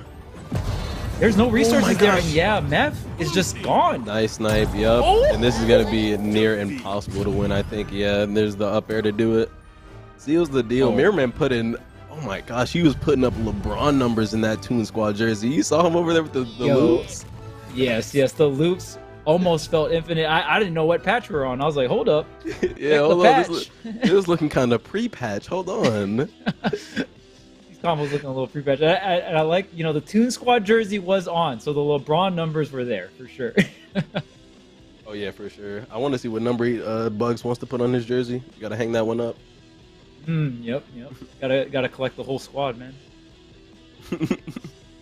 So, wow, and like I said, we talked about Mirrorman being able to switch characters, but I think against Iron Giant, there's almost no reason to not go Bugs. Characters that have really good multi-hits that loop back into multi-hits are going to be so key against Iron Giant. So characters like Shaggy, characters like Bugs, you just have these multi-hit combo tools that you can loop it back into the multi-hit. So you can kind of shred bolts off, and it really comes down to the Iron Giant, how they time the bolts, right? You want to time the bolt to eat the hit on a single hit move and get the instant reversal. But if you so like a down air or something. Right, but if you mistime it and you do it in the middle of a multi-hit, you might just lose all your bolts. Even if you get the reversal, you still want to have some bolts in hand to get the reversal and then be offensive afterwards. Yeah, absolutely. But he was able to catch him without bolts a couple times and hit him with down air and air loops. And Iron Giant is one of the heaviest characters in the game, so he actually gets comboed where other characters typically wouldn't. So if Mirrorman's able to find more situations like that, this will be another easy game too. But we're getting a swap from F and Clueless going Stripe and Harley. I have not seen this comp, but they realized that. Damn. You see, they realized like, okay, well, I didn't have bolts and I just kind of got harassed, so let me try something else. Yeah, Velma also a character that can shred. You're not necessarily a multi-hit character, but when you have multiple speech bubbles out, then you can kind of shred. It's not multi-hit, but it can be multi-hit, right? Where it's like, okay, Bugs lands a hit and then a speech bubble, right? Stuff like that. Yeah, it definitely helps out for sure. Definitely not, like, it's not like you can't like neglect the fact that, you know, any sort of like speech bubbles could help get a hit of armor off or a megaphone or anything like that. You got to watch out for it. Yeah, it's going to be such a powerful tool. So we see Team State Farm switching complete 180 off the Velma and the Iron Giant into the Harley Stripe. A lot more offense coming here for Team State Farm. Absolutely, but I think they might have a little bit of trouble catching Bugs because Mirrorman's able to swap his playstyle really easily. So that game he's playing really frontline, really in your face, trying to combo the Iron Giant, but now he might have to play a little bit of a, you know, keep away, run away game. As you can see, his first option was like safe, jump off the stage, throw pie. Like he's trying to play a little bit safer here. Yep, essentially protect the Velma, right? And protect himself too. He's probably gonna, I was gonna say he's probably gonna tunnel here in a second. And that's some of these characters, Stripe, Harley, you definitely don't want to deal with them. Stripe has gotten quite a bit of nerfs throughout the last patches. The main one being not being able to chain the guns, right? And yeah, I am a Stripe hater, I will say. It's Ooh, very nice strong character.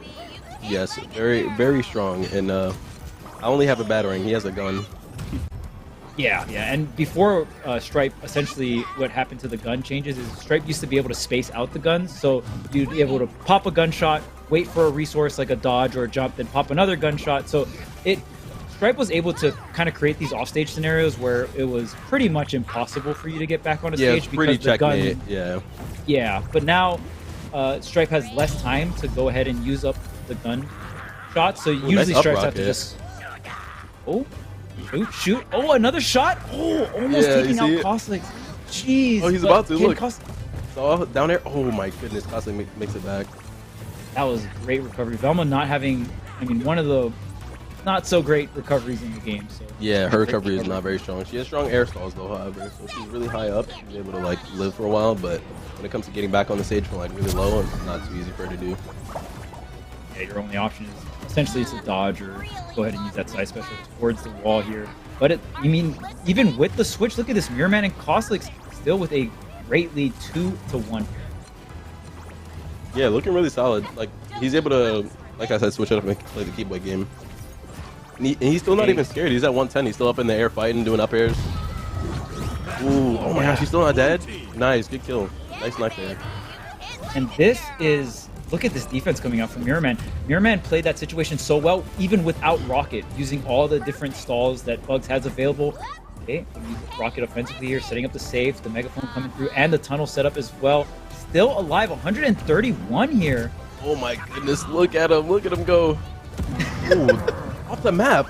Oh my goodness. Oh, he almost had the down air kill. That would have been so sick. Oh, goodbye. Yep. Yeah, look at that. And again, Mirrorman was playing such great defense, and I just love the awareness from Mirrorman to be like, look, we got such a big lead. I'm just going to go for this edge guard. Even if I get reversoed, it gives my Velma even more time to set up. And then, again, Mirrorman, kind of like that cooldown thing we were talking about. And you right? I was just about to say, and you get your cooldowns back, because as soon as he spawned there, you saw the up rocket come out immediately, and it sealed the deal.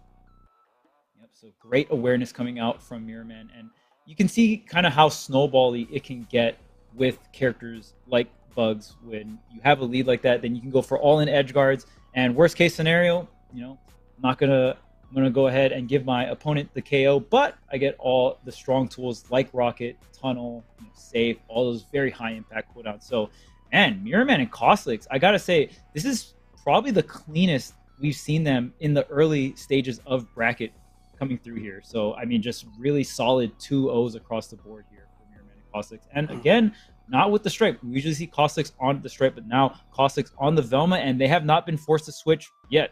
And just clean victories across the board. I think so far no team has represented the option that they wanted to kind of stop the enabler, which is Velma on the team. So if you just kind of let Bugs like run around and do his thing, you gotta slow him down. Like you gotta fight him when his cooldowns are down. But also, if you're able to, you gotta like target swap back and forth, because you can't let either character be alone for too long. Velma, she starts to get too many speech bubbles on the screen, starts to get used to too many megaphones, or she starts to get Book more often, and Book clears the cooldowns or reduces the cooldown, of Bugs, which is, now I got to deal with another save, or I got to deal with another rocket or another tunnel. It just makes things so much harder to deal with. So if you're not target swapping properly, you're not going to be able to win there.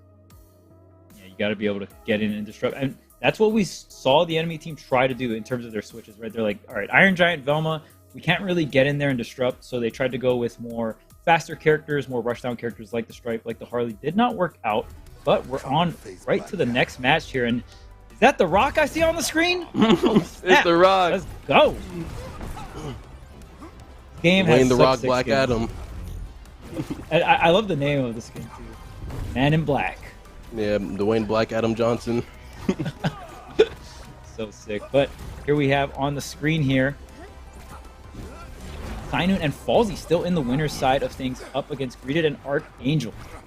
So very similar comp, I mean, dead similar comp to Ross and Sinun here. Yeah, or Cinco and Ross.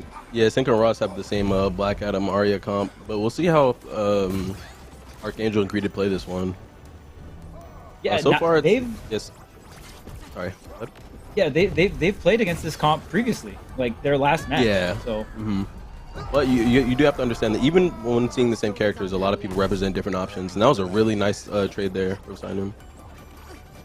Yeah, and we talked about just how this comp can be pretty strong against the Black Adam and the Arya, right? In terms of just how much they can kind of command neutral right in the beginning with so much projectiles right off the bat, the battering and the basketball. And again, we're kind of seeing Falsey and Sinun execute on the same plan. They just get really good neutral exchanges, and they push the advantage so far, and they have this huge lead. But look at this. Greeted and Archangel already striking back 2-2 here. Yeah, they're not too far behind. They are a little bit on the percentage lead, but that's okay with the heavy being Black Adam. But for Arya, it's really not okay. But if they're able to get a Gimp here, it'll even it up even more. I'm coming out. Yeah, they're kind of like scrambling here. They're kind of taking like separate 1v1s. Ooh, nice teleport on the Arya. Able to take him off the map. No, it gets reversal. Okay. Now it's the red team. I mean, red team and blue team honestly fighting for control. Like you said, kind of splitting off into these separate 1v1s. So there's no clear sense, because most of the time we see teams trying to fight for that center control, right? Ooh, nice fully charge up. He doesn't kill. Yeah, typically it's able, Sinum and Falsey are able to keep the center screen control. But I think Archangel's doing a good job playing that Black Adam control on the stage. We get a reversal. Nice. We get a reversal on Sinum from Greeted. Really nice play there.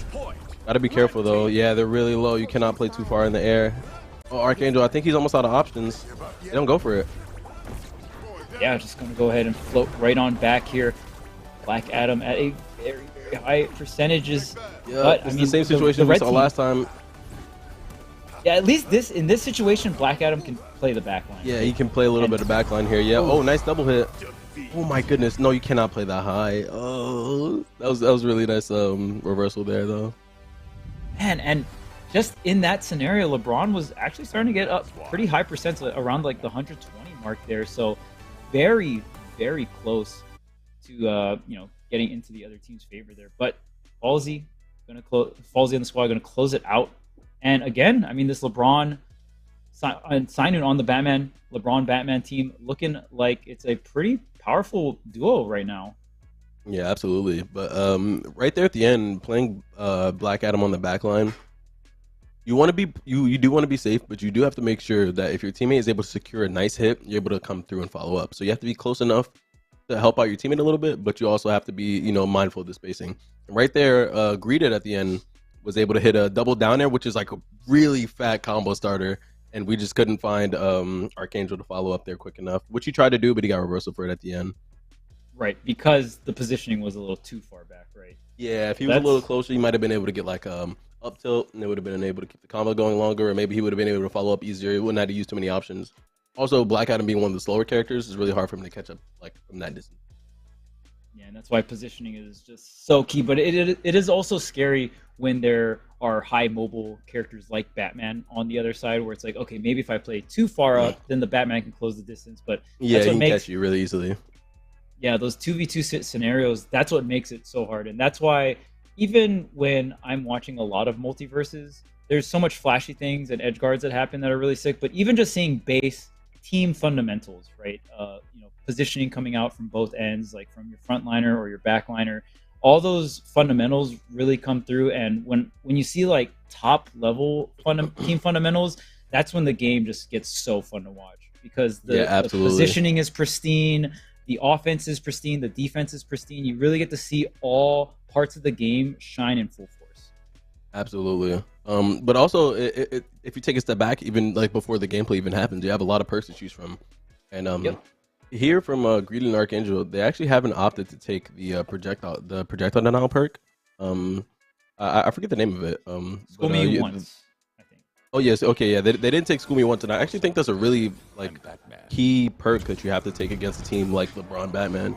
Because if you don't, then you get kind of like you get looped and comboed by basketball loops, and you don't want that to happen. So I think that's really strong perk to go.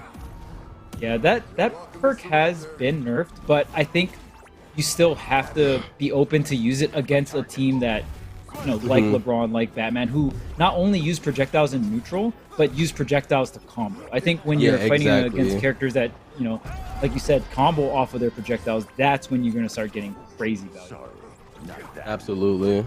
But like Harry's saying, it has been nerfed, but I think it just changed basically the use of it. So you don't really want to use it against projectile teams that are just super safe projectile throws. You want to use it against teams that rely on combo starting projectiles, such as LeBron. And LeBron and Batman is probably the biggest defenders of this. So they are, both of them, right? Yeah, absolutely. Actually.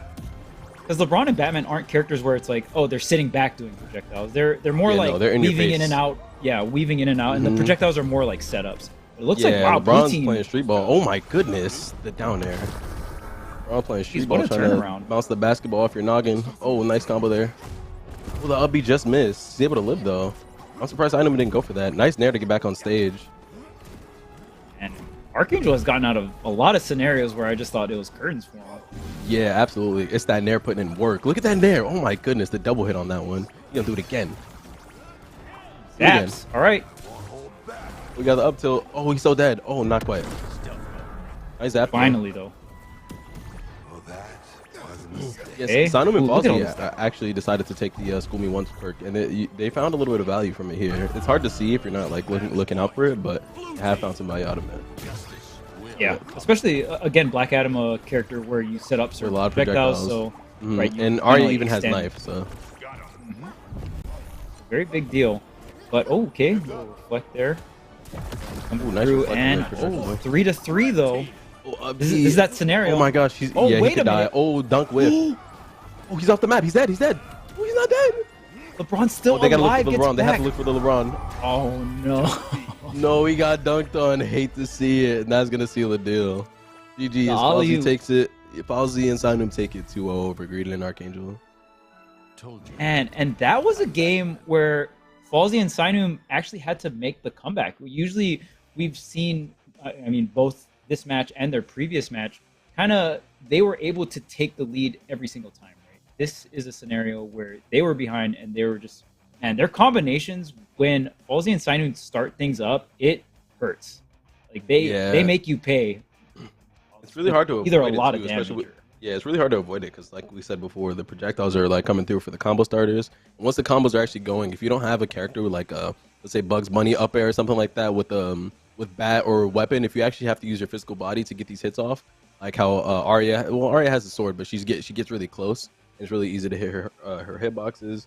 Or someone like Black Adam where he's using his fists, using the kicks and stuff like that. It's hard to get these team combos off of each other, you know. So yeah, and I wonder if we'll see Falsey and Sinun, their next opponents, if they will take School Me Once. Again, a perk that has been heavily nerfed for good reason. It was a very, very powerful perk. But, I mean, against Falsey and Sinun, it's just a team that feels so powerful on hit, and they combo off their projectiles, right? So it's cutting their damage output with a perk is going to be very important. And because of that, I feel like they're able to make that comeback because School Me Once wasn't online. They were able to get a hit. They extended it off they extended the combo with the platform or with the projectiles, and were able to just do so much damage or set up into really early KOs. Absolutely, and like I said, I think the perk is just key when LeBron is in the game in general, and it actually does affect Batman a lot too. So like sometimes randomly Batarang will just hit the School Me Once shield, and you're like, ah, damn, Batarang's gone. But it's really just to find value out of not getting looped by LeBron. So.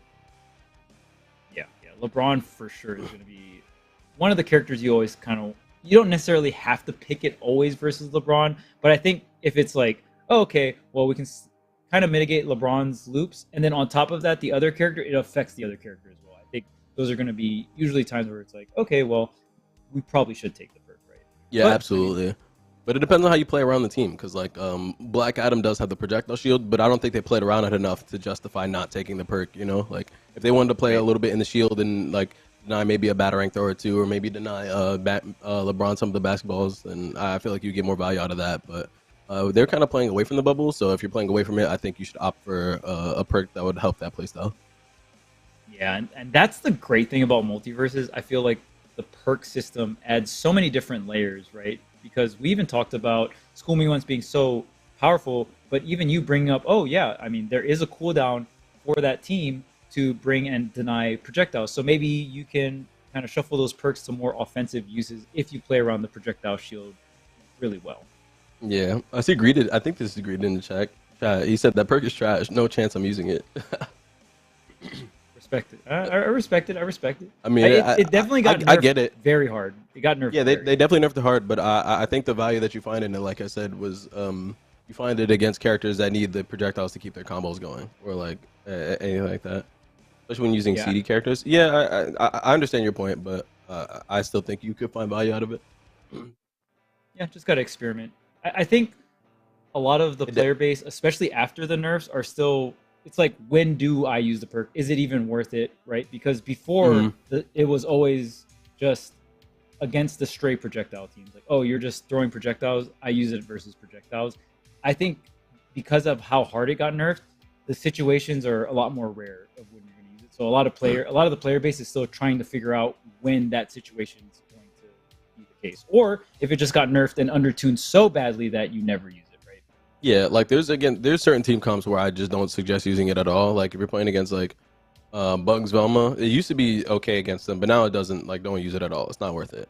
Or like if you're playing against somebody like Raindog and Raindog Morty, or any characters with like a lot of projectiles that they're able to throw safely, then I feel like you find almost no value out of it. But when there's characters that are comboing you with projectiles, I think you can find some use out of it.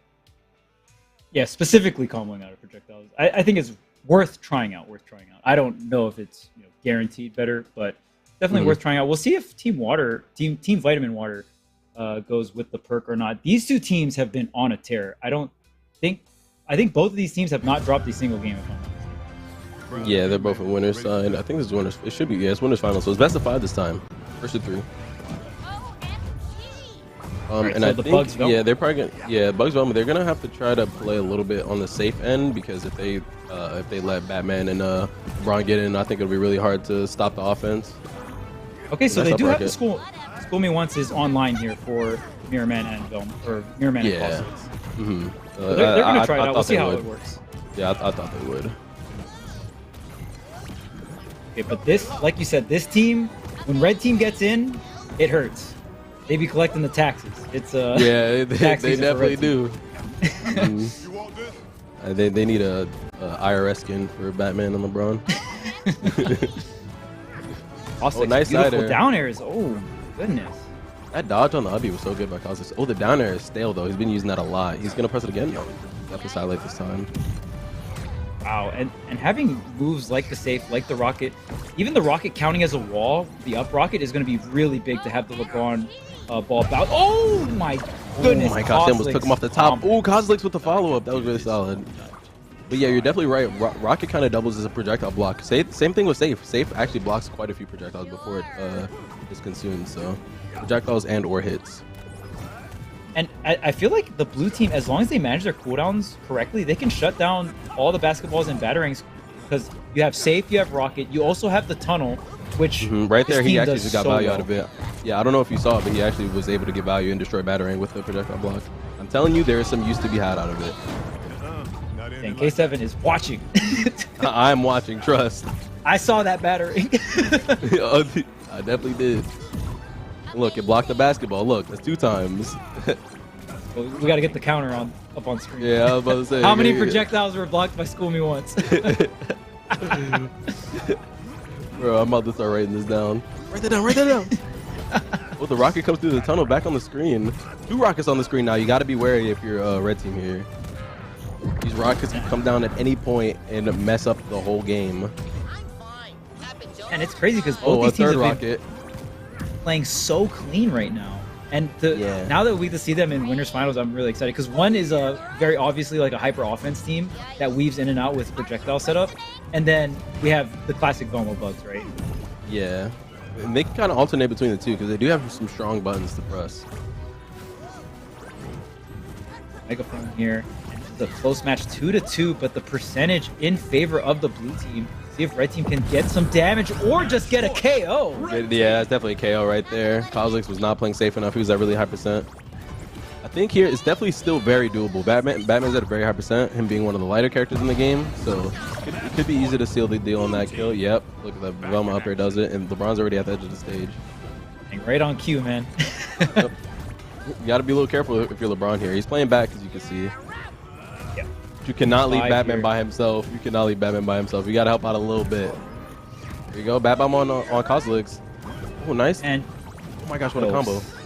Cynoon is giving Cosolix no space, no social. Yeah, nah, he's definitely putting the hands on Cosolix. COVID who?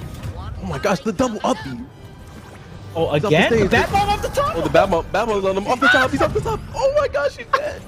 No, that combo was insane. Oh man, no social distancing at all. COVID who? Mask off. Cynoon coming through right now. Right. That's not even Batman. That's Bruce Wayne. Mask off. Bruce coming in the cut, bro. Right. Let's get it. That was a really solid first game there. Really solid. I like how they sealed the deal there at the end. It was looking a little dangerous because LeBron wasn't trying to help out too much. He was playing backline. But as LeBron, when you're at like 85 health, you can kind of play a little bit risky because I don't think one hit is going to kill LeBron, right? And especially if you're not getting hit by these key moves like if Rocket's on cooldown, you'll be able to. You don't have to really worry about Rocket up air, and Velma's not going to kill you in one hit. Like she just doesn't have the power for that. So a really good job recognize that in going in on the LeBron's end or Fozzie's end. Sorry, LeBron's end.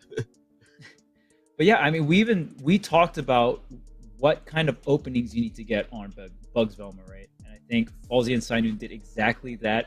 Even when they got a hit, they wouldn't always 2v1. Sometimes they would split their attention just to make sure both characters aren't getting set up.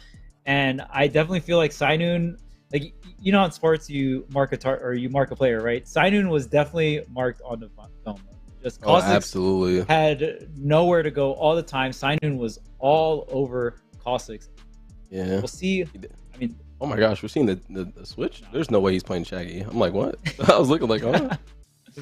Yeah, but no, he was definitely all over Cosolix on that last one. Definitely had the mark of death on Cosolix for that last stock. He definitely wanted all parts of that. So, and he was able to get the job done with the Bat Bomb and the up B. So, really solid there. You know, and the Samurai Batman as well. Gotta love that skin. That skin was actually in closed alpha, and then when the game came out, they took it away, and I was like, "What? No!" But Who are they you finally brought it telling, back. bro? Oh my goodness! Yeah. I was like, "Where's my Batman skin?" Like, and then they finally released it. I'm like, "Let's go!"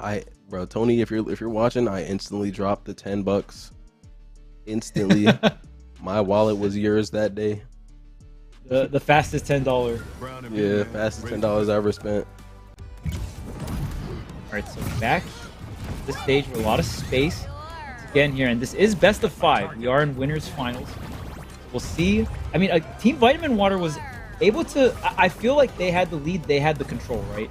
But again, when Team Falsey comes through here and they just get any opening, Falsey and Sinum, they really just do a lot of damage to the point where we even saw School Me Once get taken from Team Vitamin Water to try and mitigate some of that damage, but still, even it through definitely perk, has. right? It mitigated damage, but it's just still crazy that even through that perk, there's still the damage output and even the hunt down afterwards, right? Yeah, I mean, Sinum has really just been on the hunt this whole set so far. As you can see, he's still going in 1v2. He doesn't care. Look, down be right back at him.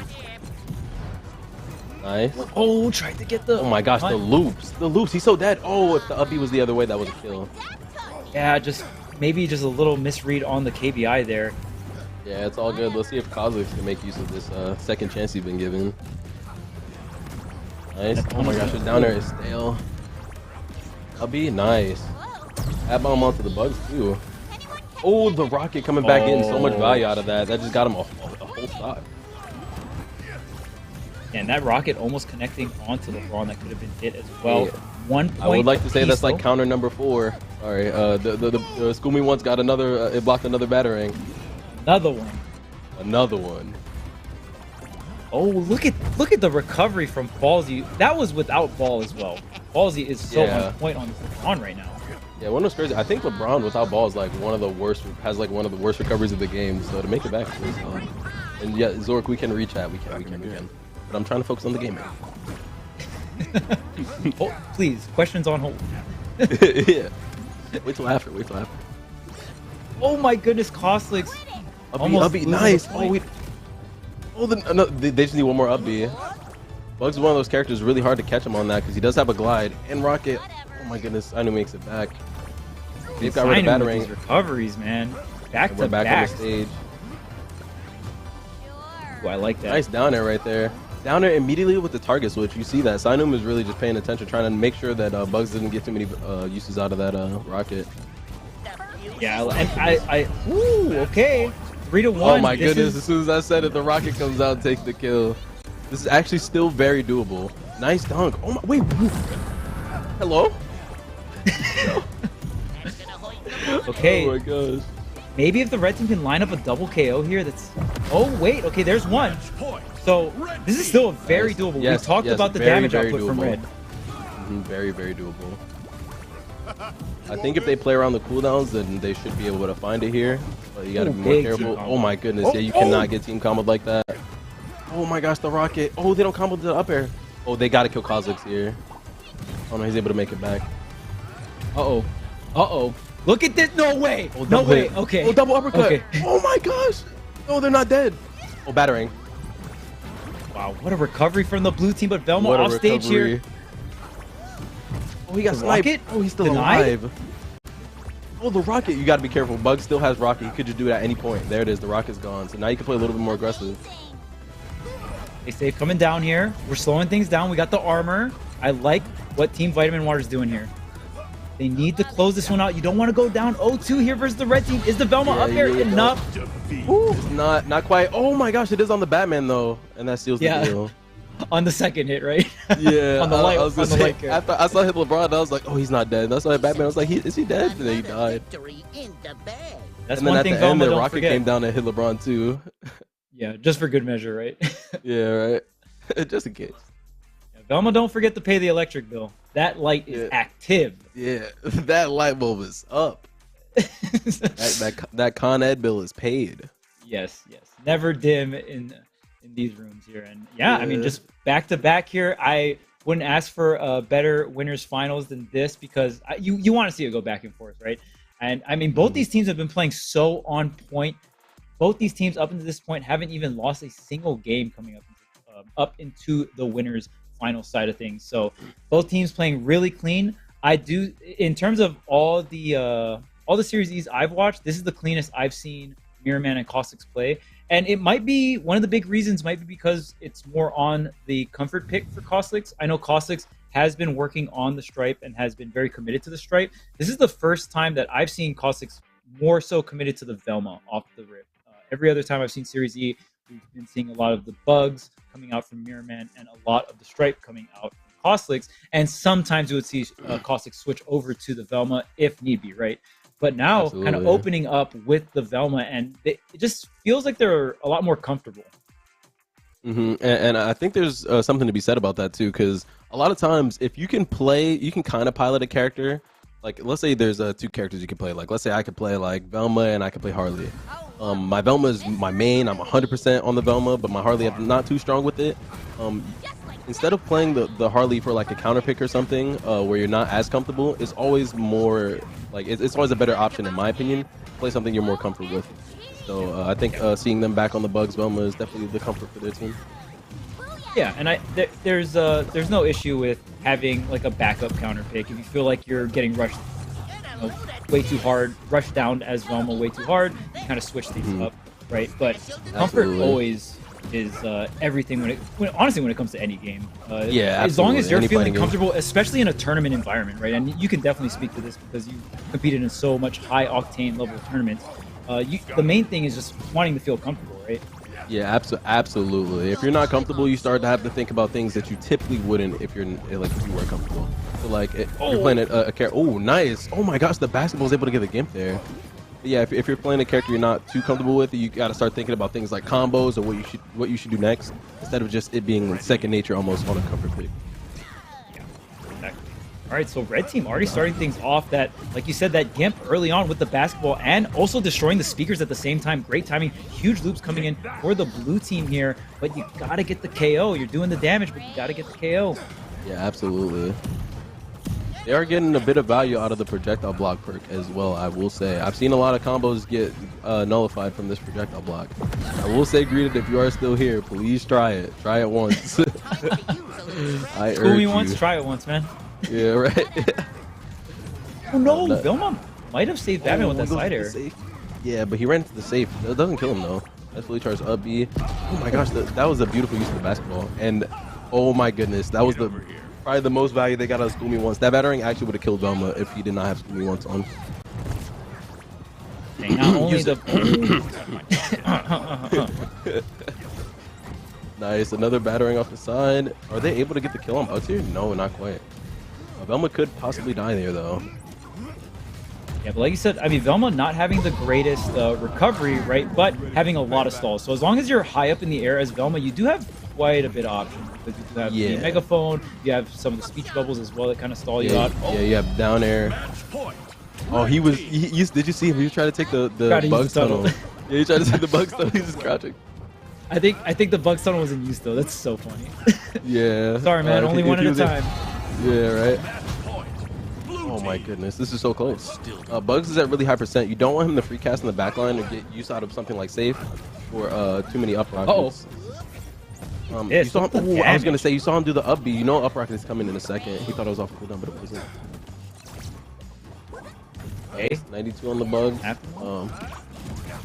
This is a situation where Velma's kind of forced to play that front line we were talking about, right? Yeah, a little bit more difficult. It's really hard to play but the tunnel's online. And this is actually so close. Oh, he hit him out of the rocket. He's got to be careful. He still does have rocket. You cannot run into that at 60 as Batman. Oh, rocket's on cooldown now. I think we can go in. See what's going on? Almost up. Oh, is it enough? Yeah. Down to O's. Come on and slam. And welcome to the channel.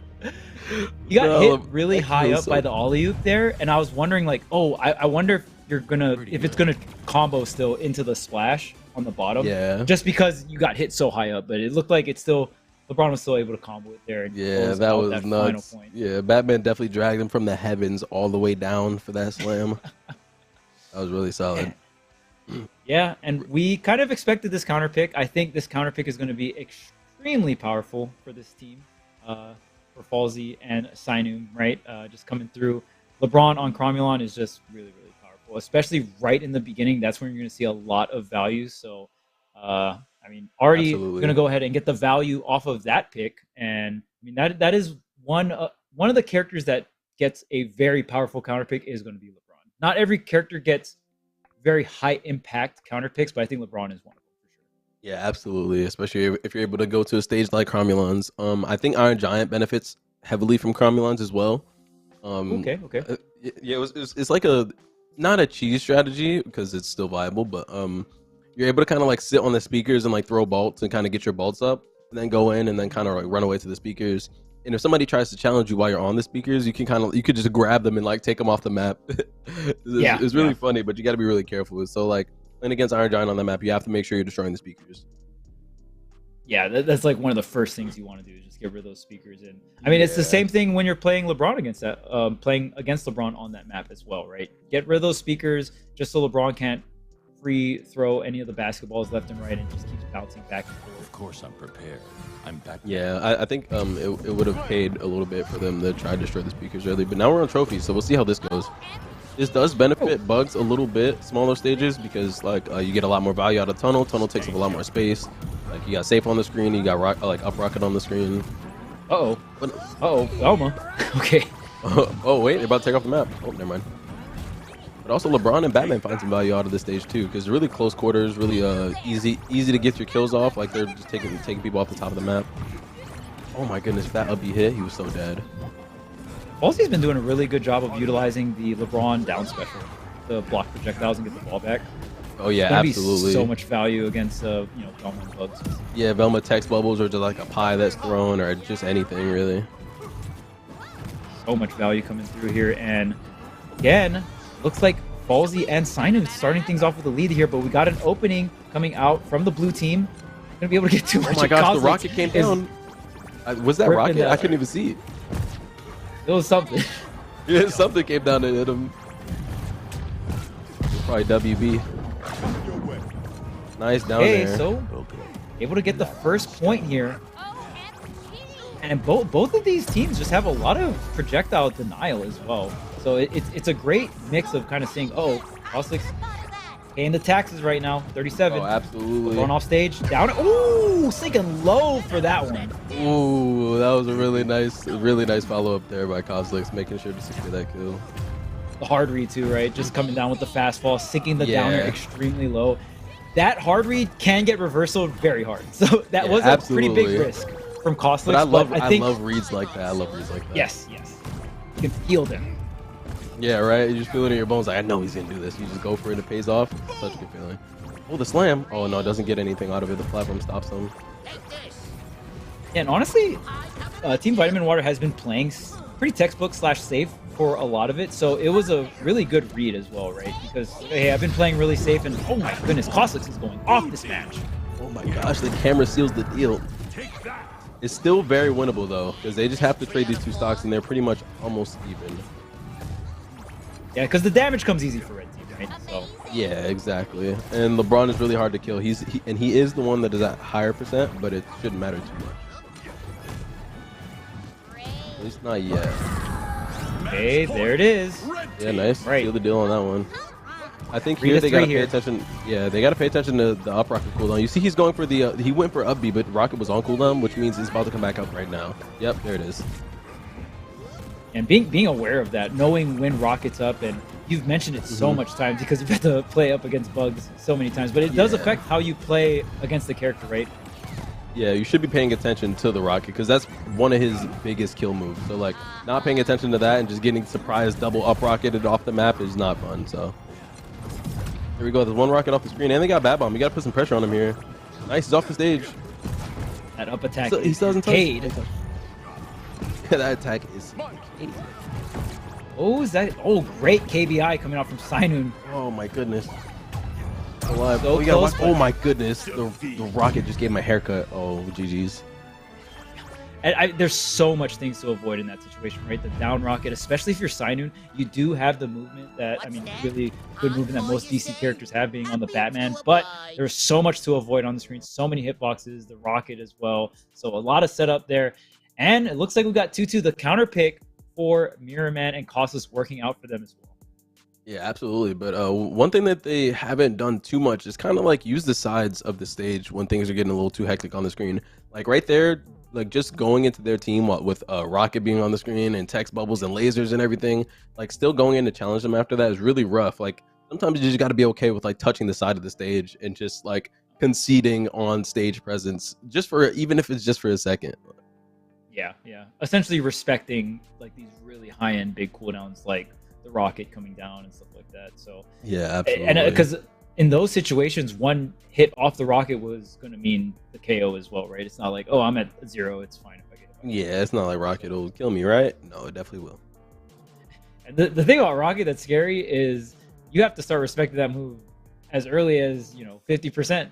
I've seen certain combo starters or just getting hit by up rocket into up air can be devastating when it comes up to rocket into up air is, oh my goodness, that combo. Like I used to play Bug, so doing it is really fun to hit, but being on the receiving end, not so much.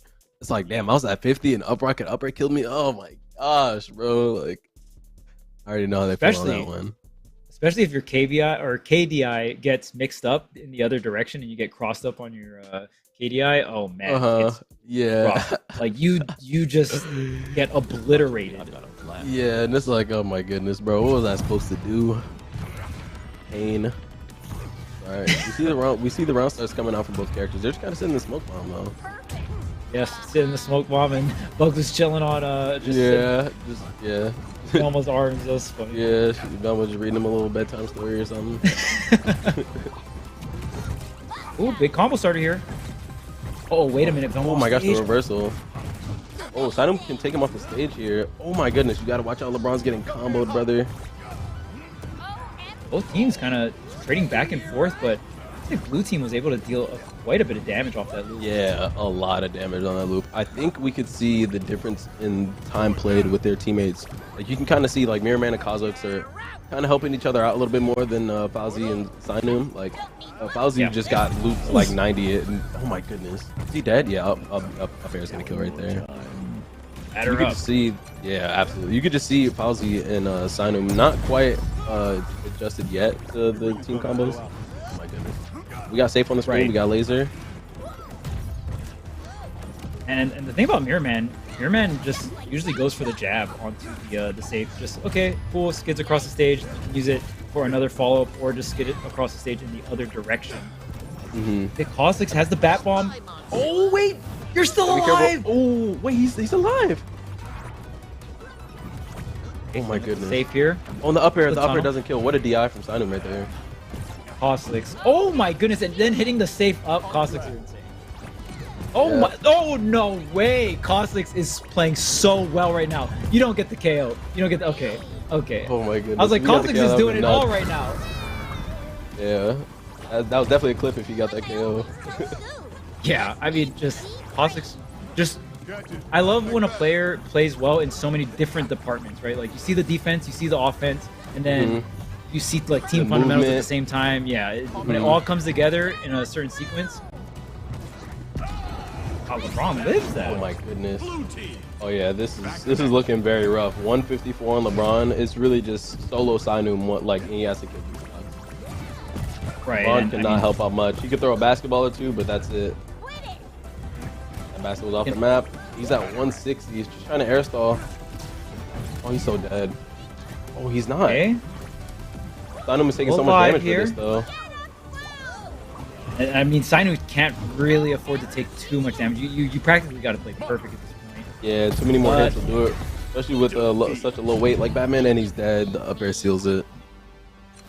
Man, I have to give it to Cosolix that match. That game 5, Cosolix, there was like this 30-second or even longer string of events where Cosolix just won every scenario, whether it was offense or defense, and it was just absolutely insane to watch. Again, Cosolix on this Velma seeming a lot more comfortable in a lot of scenarios, and even you were talking about just the team synergy, right? You were saying, within that first half of that game 5, you just saw the team synergy more so in favor of Cosolix.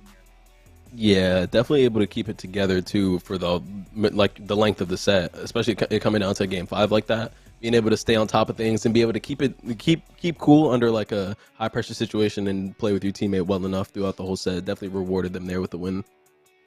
Yeah, and I mean, even just we knew that the red team had that combo game, but I mean, blue team, their combo game was looking really clean as well. So again, on really firing on all cylinders in all departments as well. The team play, the offense, the defense. It was fantastic. But man, that was such a great set that I need to hear what Yeso has to say about it as well. What do you got to say, man?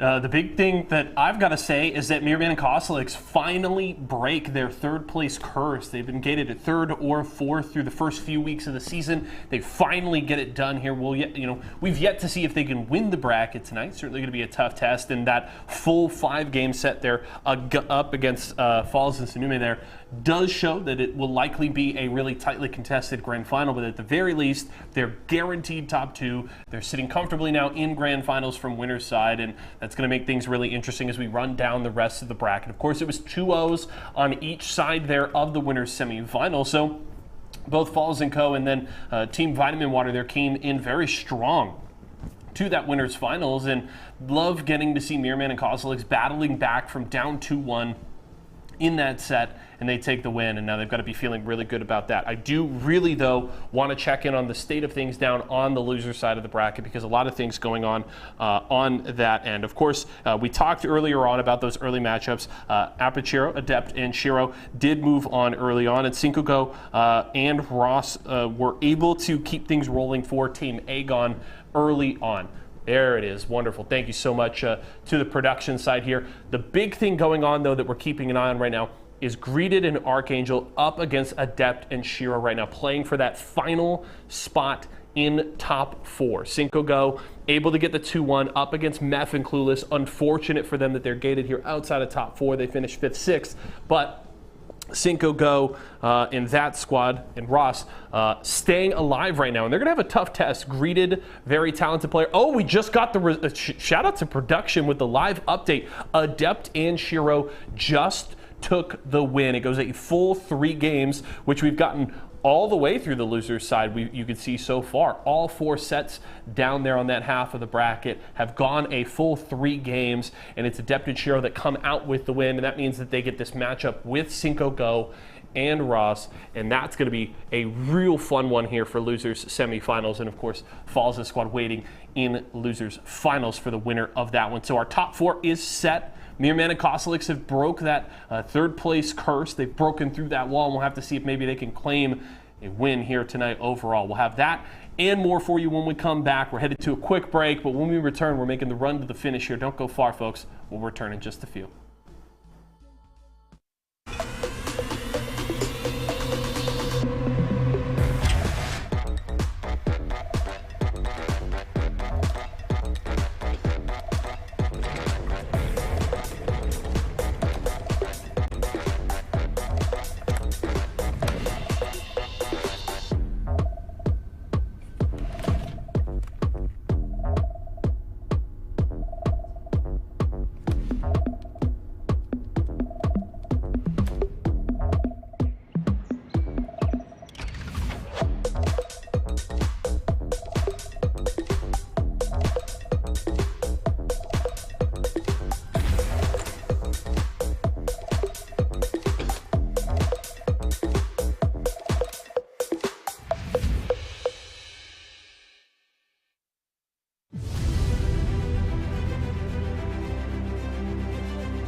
Yo, welcome back.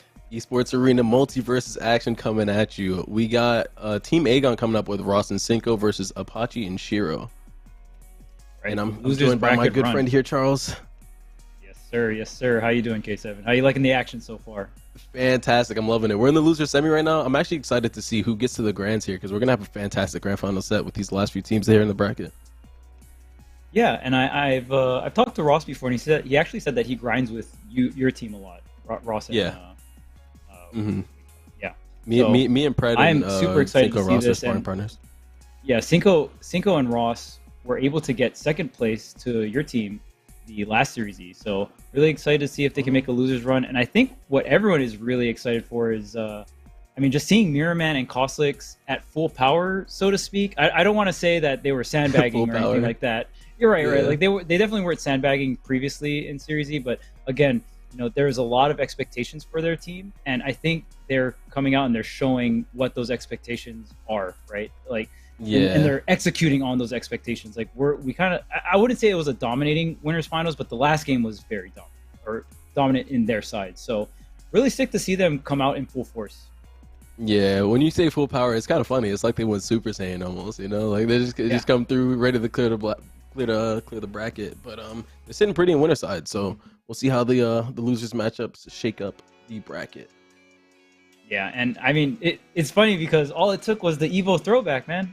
Bugs Velma. Yeah, right. that's really Jordan and Scottie Pippen there on the old team. Yep. There we go. They're really the Bulls for real. Sometimes you just got to bring back the classic duos, man. Yeah, right. It definitely works out for them too. They play it so well. But here we got Wonder Woman and Harley versus. I think Ross is going with Bugs this time over playing Black Adam. I think this is a good pick here because I think playing Black Adam into Harley Wonder Woman is kind of rough because Black Adam is not the fastest character and his buttons don't have too much priority as opposed to like Wonder Woman and Harley. So I think if he gets ran down, it's really hard for him to like kind of break out of some of these situations. I think Bugs is a perfect pick here. Yeah, I agree. And Black Adam on top of that, not being the fastest, and a lot of your moves don't have the quickest startup. In terms of backliners, that's why Velma, I think, is so popular, because Velma doesn't have the greatest boxing options, but at least you have some pretty quick, active anti-airs and stuff like that to kind of fend off some of these hyper rushdown characters like the Wonder Woman, like the Harley, right? Mm-hmm. And some high priority normals, like cameras being really strong to break up team combos and stuff like that. We'll see how Ross does on the Bugs here, but it looks like Wonder Woman and Harley taking this lead here, getting a lot of stage position and a lot of damage. Ooh, that was a nice down tilt by the Wonder Woman there.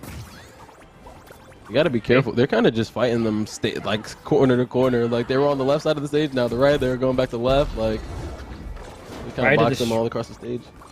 Yeah, try to disrupt that combo there, but it is going to be Cinco that loses that KO there. So it is blue team up a point.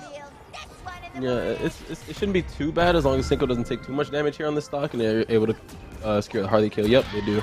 They can if they can double up here. Ooh, nice down air coming out from Ross. Yeah, if they double up here, this is definitely like a lot of value out of that. So now I think Ross should just be playing a little bit of stock tank, so he's just running around, kind of get away from them. Let Cinco find an opening. Oh, the side air almost kills him. The side B. Oh no way! Oh my gosh, the confirmation to the up rocket. I know Cinco died there, so it was not like it wasn't the worst thing for Apache and Shiro. Yeah, so now they're able to tie it up, and now we're on an even game. If Bugs would have died there, then it would have been very worth it because Cinco would have still had his stock. Yeah. Oh, wait a minute though, Cinco. Oh my goodness. Taking off the top there, but that lower percent. Yeah, he's just fine. They didn't ladder him just yet. You got to be careful though. Oh, so close, but the reversal, that was the up air not connecting after the up special. That was so unfortunate. And then right after getting reversal that high up when you're Arya, you're the lightest character in the game. So when you kind of go for a combo like that, and up air, since it's 2 swings, you are vulnerable afterwards, right, to get whiff punish. Yeah, it was very long total duration on that up air. As you said, it was 2 swings, so it takes a very long time to be done with the animation. And by the time you're done, it makes it easy for opponents to come in and get the whiff punish. And they got the reversal there and seal the deal. I think if you just played a little bit safer, I don't think risk reward right there wasn't really worth it, because I think the upper on Arya, I don't think that would have killed. So I think if you're just playing it safe and find a better, more secure option. Yeah, even I've seen some players reset afterwards, or even go for like a side air drifting away, right? Just that's much more safe. Yeah, yeah. And You just still getting able the to press the damage and advantage getting by out. getting him off stage. Yeah. And that's why, I mean, especially with this game, there's so many scenarios. There's so many micro scenarios where I mean, obviously everything's hindsight, right? But there's so many micro scenarios where there's so many options when you get a hit, right? You can get a hit, back off. You can get a hit, do a safe combo, back off. You can get a hit, go for the all-in, right? It just really depends on the positioning of not only the enemy team, but also your teammate. It kind of reminds me, the way you put it, it kind of reminds me of Killer Instinct, if you ever played it. So what, like the combo starter, like however they start the hit, and depending on what you want to do after, like you can start the hit and like you said, you can go for it and like try to go for the all-in, or you can kind of start the combo and just kind of like back off and not really like throw all your chips in on that one. Like, there's definitely different ways to play, especially with your with the teammate like Bugs, who's able to really follow up really well. As you saw how Arya got the hit and Bugs just came through with the up rocket and sent them off the stage. Like, when you get comboed in the up rocket that high up, but I mean, it was great on the other side, just getting a trade, right? And this is what we're going to see at this level of play. Every time there's an action, there's always going to be a reaction, right? And how strong your reactions are as a team is so important. And even like that double edge guard, what we saw earlier coming out from Cinco and Ross, even though Cinco got hit, Ross was able to just go ahead and whiff punish the hit, right? With come through, follow up, and get a KO. Yep. So it's always how you trade. Yeah, you're definitely right about that. Whether it's trading some of your percent for a stock, or just trading stock for stock, however you guys manage to do it, you still got to find some value out of whatever the opposing team is trying to go for. It's all economics, man. It's all economics. Right, economics. All right, so game number 2 here. Team Apachiro up 1 game. We'll see if they can close it out. And Team Apachiro, really fun to watch. This all-in, rush-down Wonder Woman Harley team, right? Even to the point where they're just going to be so effective against some of these teams that rely on some of the backliners like Black Adam. So again, we're seeing Ross switch, and both agree with the switch. It's going to be really hard for Black Adam to operate against these two characters, Wonder Woman and Harley, just flying across the screen, rushing you down. And the thing about these two characters, their hurt boxes are also pretty small, slender characters, right? So they're even, when they're approaching, they're hard to hit as well. Especially with Black Adam, like you mentioned before, a character with slower startup on a lot of his normals, so it's not really easy to hit some of these smaller hurt box characters, especially when they're coming at you so fast and just swinging and stuff. It's not easy for Black Adam to play into that. The Bugs pick is definitely something I agree with. Oh, and speaking of the Bugs pick. Yeah, the Bugs pick, finding value off the up rocket at 50. Get off my stage. Yeah, the teleport, nice coming through from Cinco. And Ross definitely seems a little bit more conservative with up rocket, in a sense where we'll see Mirrorman just pop the up rocket right at the center stage for neutral, but Ross more so tries to save it to follow up off his Arya teammate, right? Off Yeah, absolutely. Which makes a lot more sense in terms of team comp. Both are definitely viable options, or viable ways to use up rocket. And here he uses it to try to save himself. Doesn't quite get it though. But yeah, up rocket is definitely useful for kills. It's their strongest kill move, I think, on this team. So using it for that is definitely optimal. But as opposed to like Mirrorman and Cosolix team, where they have a lot of other kill moves, or they have just really strong neutral, just keeping up rocket on the screen for stronger neutral, just definitely a way to play it as well. Down air here, trying to get something started, but this Wonder Woman still sticking around. 112%, so tanky. Oh, nice dodge. Oh, double edge guard here. Oh, this is gonna be hard, but Ross breaking it up with the up air to give Cinco an opportunity to come back on the stage and actually reverse the situation here. Yeah, oh my gosh, the situation is definitely reversed. Oh, the bomb there, but it'll get back on stage. Now we're back to neutral with it. Destroyed the knife though, so Cinco does not have that if he gets knocked off the stage for about 20 seconds. Yeah, he doesn't have that as a recovery option, just has to get back on the stage by himself.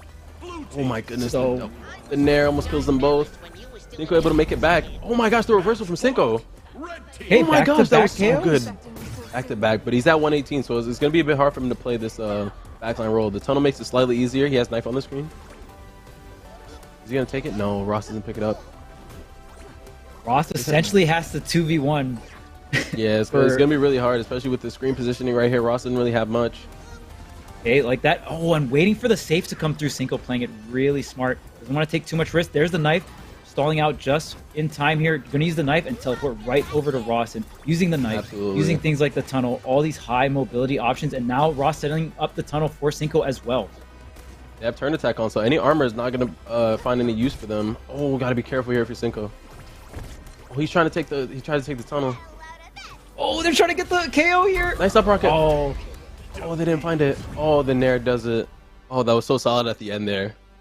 Yeah, really good stuff from Team Apachiro. There was a window. For Ross and Cinco to go ahead and get that final KO. And you saw Ross saving the up rocket. Ross knew the win condition, right? Yeah, he definitely knew. He definitely knew. It's like, all right, it didn't work from that time.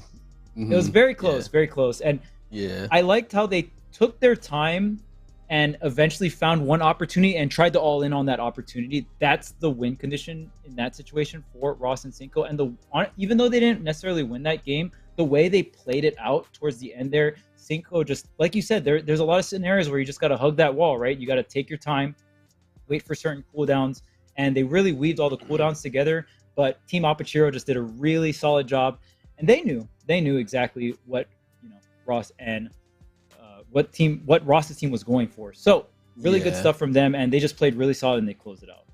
Yeah, absolutely. Especially when they saw him using knife and they follow it, try to keep the pressure up from stage like left side of the stage to the right side. But Ross and Cinco definitely realizing the potential of the up rocket and just holding it for the kill situations like they should be doing. But it can be really hard when it comes to killing Wonder Woman though, because Wonder Woman is definitely one of the tankier characters in the game. So you gotta look for these opportunities onto the Harley with the lighter character. But if you're not able to find it, it can be pretty rough. Yeah. Again, Cinco playing that last stretch so well, but just couldn't find that window. And again, I also think Ross is playing the bugs really well alongside of Cinco, and just again kind of the rocket management just becomes, and again it just shows how versatile bugs is, right? You can kind of save your rocket management or save some of these long cooldowns for certain situations, but right now Team Apachiro is playing so clean on this Wonder Woman, on this Harley, and we talked about how Wonder Woman is just so hard to get a KO on, right? And there's been so many scenarios where Wonder Woman doesn't even lose a single stock, right? And that on top of being able to make some of these lighter assassin characters like Harley tankier with that down special can go a long way. Yeah, absolutely. And it's kind of hard to play into like Harley is one of the lighter characters, but Wonder Woman with her like enabling ability to be able to give Harley, like a character like Harley, so much armor. So she is pretty fast when it comes to getting in. She has really solid buttons, and it's really hard to hit her. And when you do hit her, if she has the armor on him, it makes it that much harder to even like get it confirmed.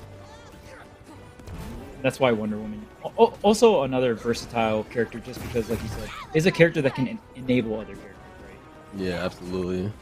You can increase the survivability of certain characters. That's when things get kind of crazy. Especially a character that's typically not designed to be able to survive for that long. Especially with like the lighter weight characters like Batman, like your Harley, like your Bugs. Hey, but wow, look at that, Ross with the side on the chart. Beautiful follow up. Ross and Cinco are really one of the best teams I've seen when it comes to comboing off of each other. They really recognize whenever they have a situation really early. Yeah, especially when you see the pre-position. Right? When you see the pre-position for the combos, that's when things get crazy. Tries to go for the up rocket here, but look at this setup. No way. Oh my goodness. Oh my so close. Oh, the upper was actually so close. That was such a clip that moment. Oh my goodness. They could even clip the one before that. That was actually so baller. They're up 2 kills to none, and this is actually a really solid start for them. Gets the trade back though. It's a big cooldown burn from Wonder Woman. They're gonna wait it out here. Okay, Cinco off stage stalling. 8%, 11%. Is there any resources? The down air. The down air again. Oh my god. Cinco back to back. Oh my goodness. Oh, that's a situation you hate to be on when you're Apache Shiro. You're really looking for the gimp onto Cinco. They both jump off the stage. They're both swinging a lot, using a lot of their options. You got Ross coming through with the down there. Oh my goodness. Playing whack-a-mole down there. Oh my goodness, that was insane. Both of them. The down airs were just coming through, and Ross did, because right there, that situation, Cinco, I don't know exactly how much resources Cinco had, but it was very few. Jump was burned at the very least. Dodges were burned, and Cinco was using down air mainly to stall, but then to stall. was also And then using it to cover himself as well to recover. And then Ross also alley-oops him to like down air to down air. Like yeah, oh my goodness, that was actually so fire. He down aired the Harley. I was like, okay, Harley's dead. And he down aired the Wonder Woman. I was like, oh, she's dead. And she popped back up and she wasn't dead. And then Cinco just came down with another down air. That was just too clean. oh man, and I think it's so funny that on game 3 when you mentioned Ross and Cinco, in terms of team play, their offense shines so much compared to some of these other teams, right? Like when Ross and Cinco get a hit, they're as a team, I think their biggest strength, like you mentioned earlier, is just comboing off of each other, right? And it sounds like a very simple thing to do, but it involves a lot of pre-positioning, and it also involves a lot of reading of situations, because when you're playing 2v2s, one thing that you have to be a really good team, you have to be able to read your teammate. Because there's some situations that happen so fast that you can't communicate it, right? And it's to the point where you practically have to read your teammate in those situations. And I think they're really good at reading each other, especially on offense. Yeah, absolutely. That's definitely something that comes with playtime with a teammate as well. Yeah. Like I was talking about before, how Fozzy and Sinum, you can tell they haven't been playing together too long. They're definitely both really solid players. So like when you have really two solid players, you're always going to see some success. When you play against a team like Mirrorman and Cosolix, who've been playing together for a really long time, they get that intuition and they get to read their teammates a lot better. So definitely saw that on display for Ross and Cinco though, because they're really just on key with each other. That was full display. that was a very brutal game there for their offense, and they were just able to literally line up the KOs like back to back. It's just back to back downers coming out from Cinco in a situation where Cinco was just going for that edge guard was not bad by any means, but Ross and Cinco just played it so well. And Ross knew exactly like, oh, they're so hyper focused on Cinco that they're ignoring me. So yeah, I get so to just come in and do whatever he wants. Yes. I think in a situation like that, though, it comes with recognizing the situation. Like, you have to recognize the situation as the player in it. So, like, if you're both down, like 2 kills will lose the game for you, or 2 deaths will lose the game for you. So, trying to all in Cinco on that one is kind of risky, because like we just saw, Ross was able to just come through and just clean up, and then Cinco was able to even reverse the situation too. So just not really recognizing the situation there, and Ross and Cinco able to turn it around. So now we get to see a game 4. Yeah, and for Team Aperture, I feel like the thorn in the side for Ross and Cinco has been their survivability. So when you get really early KOs like that in terms of percentage, that's just big money for Ross and Cinco, right? Like that's just so much value for your team, because that's the thing they've been struggling with, is just getting these KOs on, the tankier character like Wonder Woman, or just Wonder Woman enabling more survivability onto a character. Yeah, absolutely. But you're able to see Cinco timing his turn attack on Arya to get the armor break for him and his teammate with their armor, so they're not able to see too much value out of it. Yeah, that's why they were able to get some of their early kills. And also up rocket, it's not necessarily an armor break, but if a move in this game does over a certain amount of damage, then it'll just break armor innately. So like up rocket, the explosion just does too much damage, it just breaks armor. Yeah, just the passive in-game mechanic armor break. Just you're typical, It's kind of like MultiVersus, right? Oh yeah, my goodness! Whoa. Not the greatest start.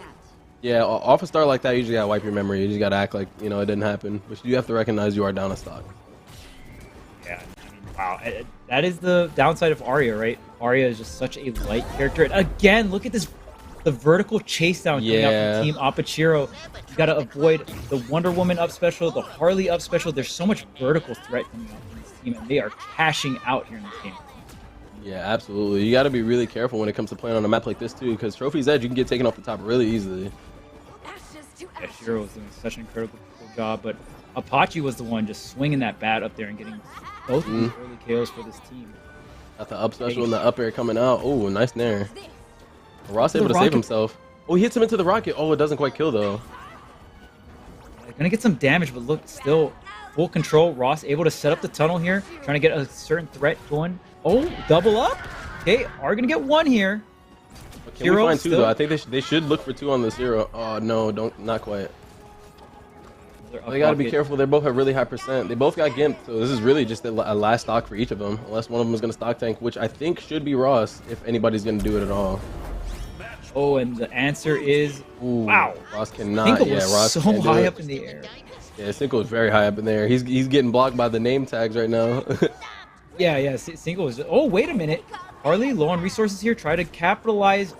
Like, gonna break it up. If they look for it, they can find it. Oh no, not quite. Get the knife on the Harley. Nice teleport. You gotta play really careful. You can really only find those. You can really only find those teleports if the person is solo.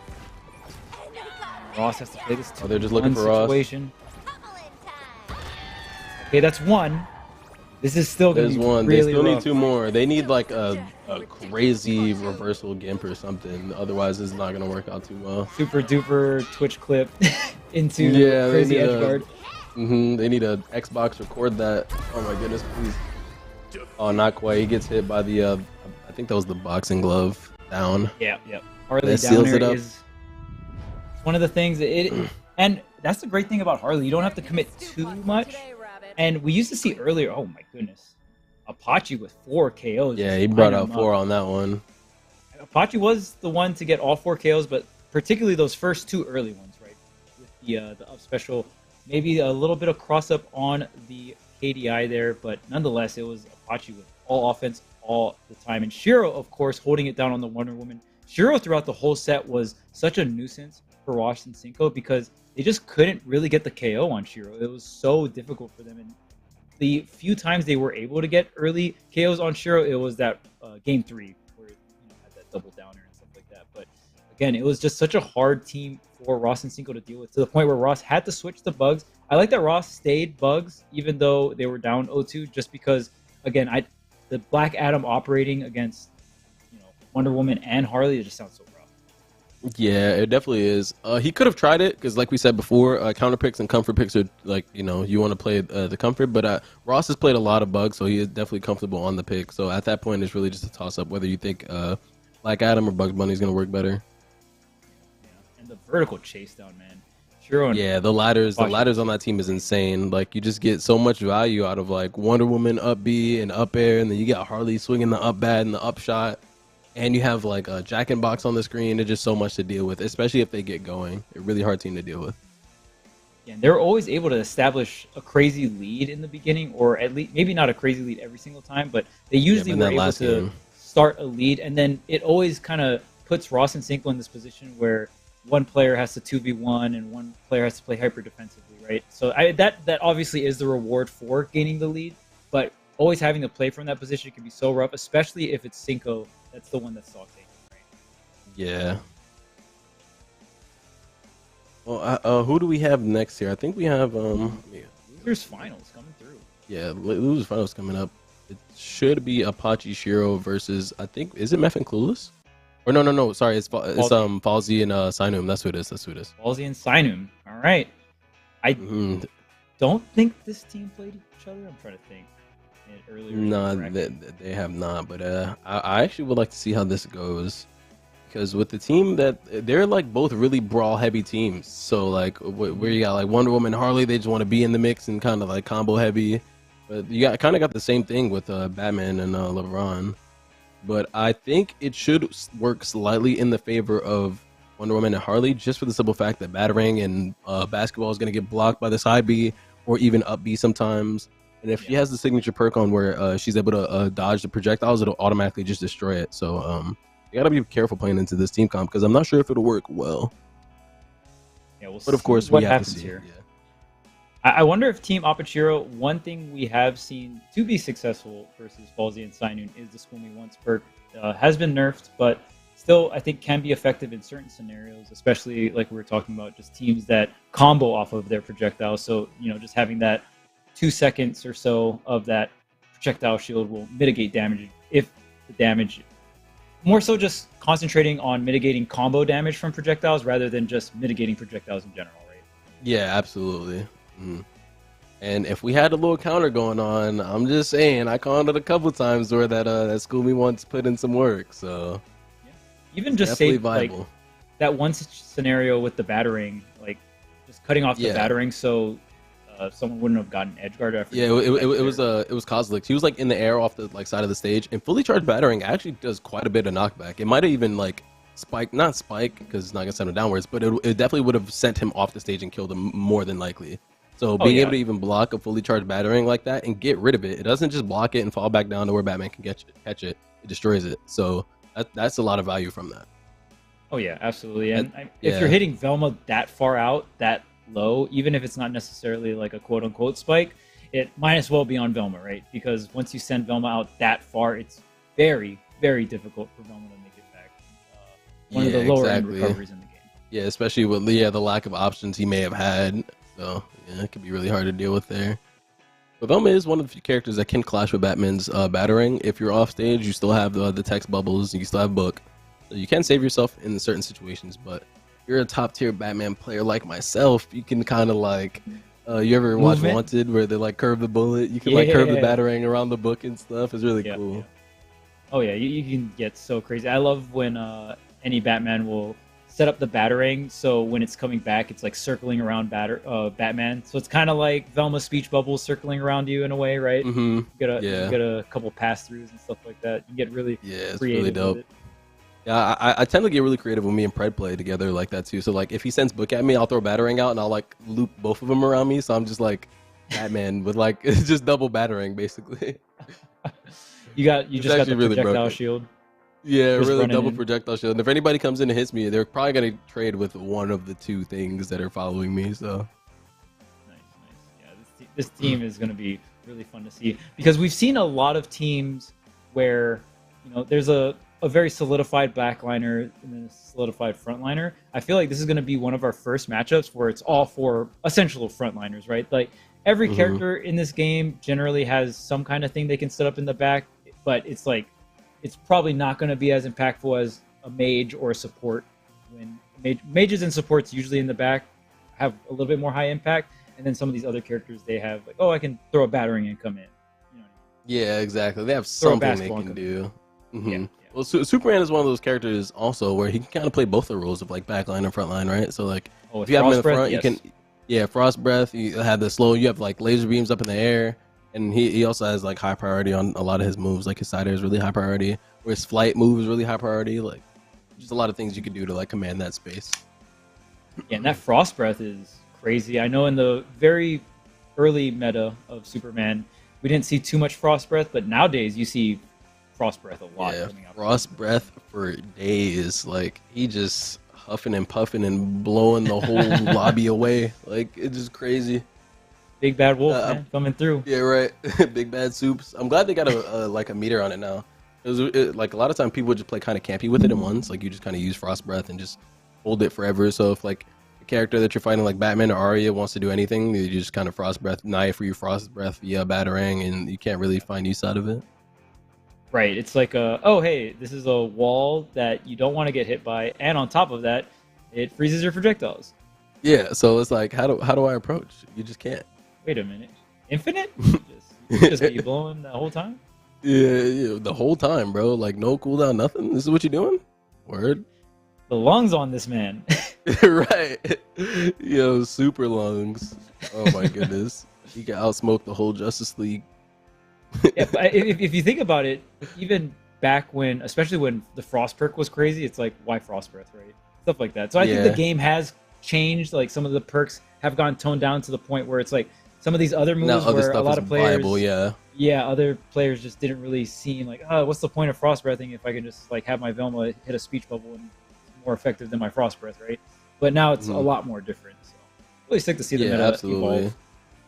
Yeah, especially since projectiles now won't stack over 2 stacks, I believe it is, or 1 stack. I forget which it is. Yeah, one to two. Yeah, 1 to 2. Yeah, but now Frost Breath actually can put it over that. So like, I mean, before like other projectiles were able to put it over, so there was really no value in Frost Breath. Now there is, so that's pretty cool. All right, so we're gonna see a lot of up and close action right here. Both these teams are gonna have. I mean, both of them have crazy ladder pressure too, right? The vertical pressure coming out from both sides is gonna be insane. Yeah, absolutely. But if Wonder Woman's not able to take care of these projectiles on screen, it'll be really hard for Harley to get in, I think. So. Yeah, but one thing Batman does suffer. Go ahead. I was gonna say one thing that Batman suffers with is armor break, his lack of an armor break. So Wonder Woman is actually one of the characters it's kind of hard for him to play into if he doesn't have a teammate who can kind of give him some armor, give him an armor break, or if you don't take the armor break perk, you know, it's kind of gets hard to play into some of this. Yeah, and Harley does have that save issue, but Wonder Woman, that neutral is such a good armor break. So. Yeah, absolutely. I think sweet spot on hammer will actually break armor if you're able to land it. Oh, nice. And it's charged up enough. Yeah, nice. Oh, that doesn't kill. She's still alive at 160. The Nair gonna knock him off the stage. Doesn't quite find it though. Oh, the combo into LeBron. Oh, nice. The Bad Bomb is gonna seal it. Yeah, just look at this. Ballsy and Sinum already racking up 2 points, but they're bleeding just a little bit here. See how much damage they can get on. Yeah, they're both really high percent, but let's see if they can get some extra credit. Oh, yes, this is a lot of extra credit here. Oh, my goodness. Both at 50 now. That was 100 damage just on demand. That's 100 points of extra credit. Oh, that's my goodness. That's an A right there. If you're high, that's an A. That's a perfect score. Yeah, that's an A+. Dang, oh, no. Can't get better got him than off the stage now. Oh, my goodness. I'm surprised. Gosh, combos. Oh, my goodness. The down air to the charge B. I know. Let me see something then. Never mind. You messed up the battering. Almost. Yeah, almost. It was almost a clip. Okay, nice. Yo, this battering just doing clockwork, yeah, look at the battering. Yeah, look at the battering putting in work. Oh, fully charged up. He lands. Double up B. Oh, you got to be careful with Wonder Woman on the armor there. You can die. Oh, yeah. She's going to get dunked on. Oh, my goodness. And that's dead. That's so dead. Yeah, that was like... You're so dead. That was like super dead. Yeah, like... Hold on. I wish I had like a soundboard here. Like, can we cue this? Like, just the Space Jam. Come on and slam. Yeah, like, it's happened. We just need that for LeBron. Yeah, we just need that for LeBron every time. Every time.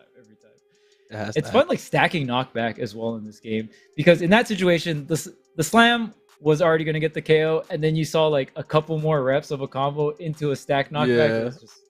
It's crazy the stuff you can do in this game in terms of offense. It's just wild. It's really fun to see like cool combos like that too. When like he did like the slam first, and then there was like up B, and then there was a side air, maybe even a batarang in there, and then it's like, where's he gonna go? And they just fly off the side of the map. It's like, it's so great. I actually wasn't paying attention there is no School Me Once on Team Apachiro, so they're not opting for that against this team, and we've already not kind even of opting for the other signature perk either, which is the Wonder Woman signature perk, where if you dodge through a projectile, it just gets rid of it. He's just not opting for it. Like, he just doesn't. I guess he doesn't want to counterplay the projectile game that they're going for. Yeah, I mean, even if you don't go for School Me Once, I think investing some kinds of perks into anti-projectile would be pretty smart against this team. Just because Falsey and Sinum they're controlling the mid-range neutral a lot with batarangs, with the basketballs, right? Yeah, and that's where they're gonna shine, and that's why you have to utilize the perks to negate that. But they're not opting for it. I guess they just are confident in their gameplay, but we'll just have to see.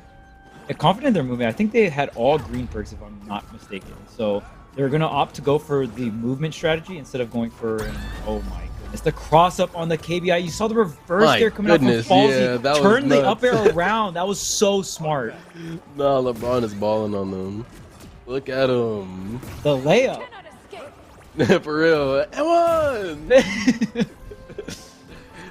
All right, there we go. We got the battering out. 3 weekend stacks on the Harley. She could die to pretty much anything here. Oh my. Yep. There's another battering. Oh, not quite. We got a down B down there, and that's death. Yep.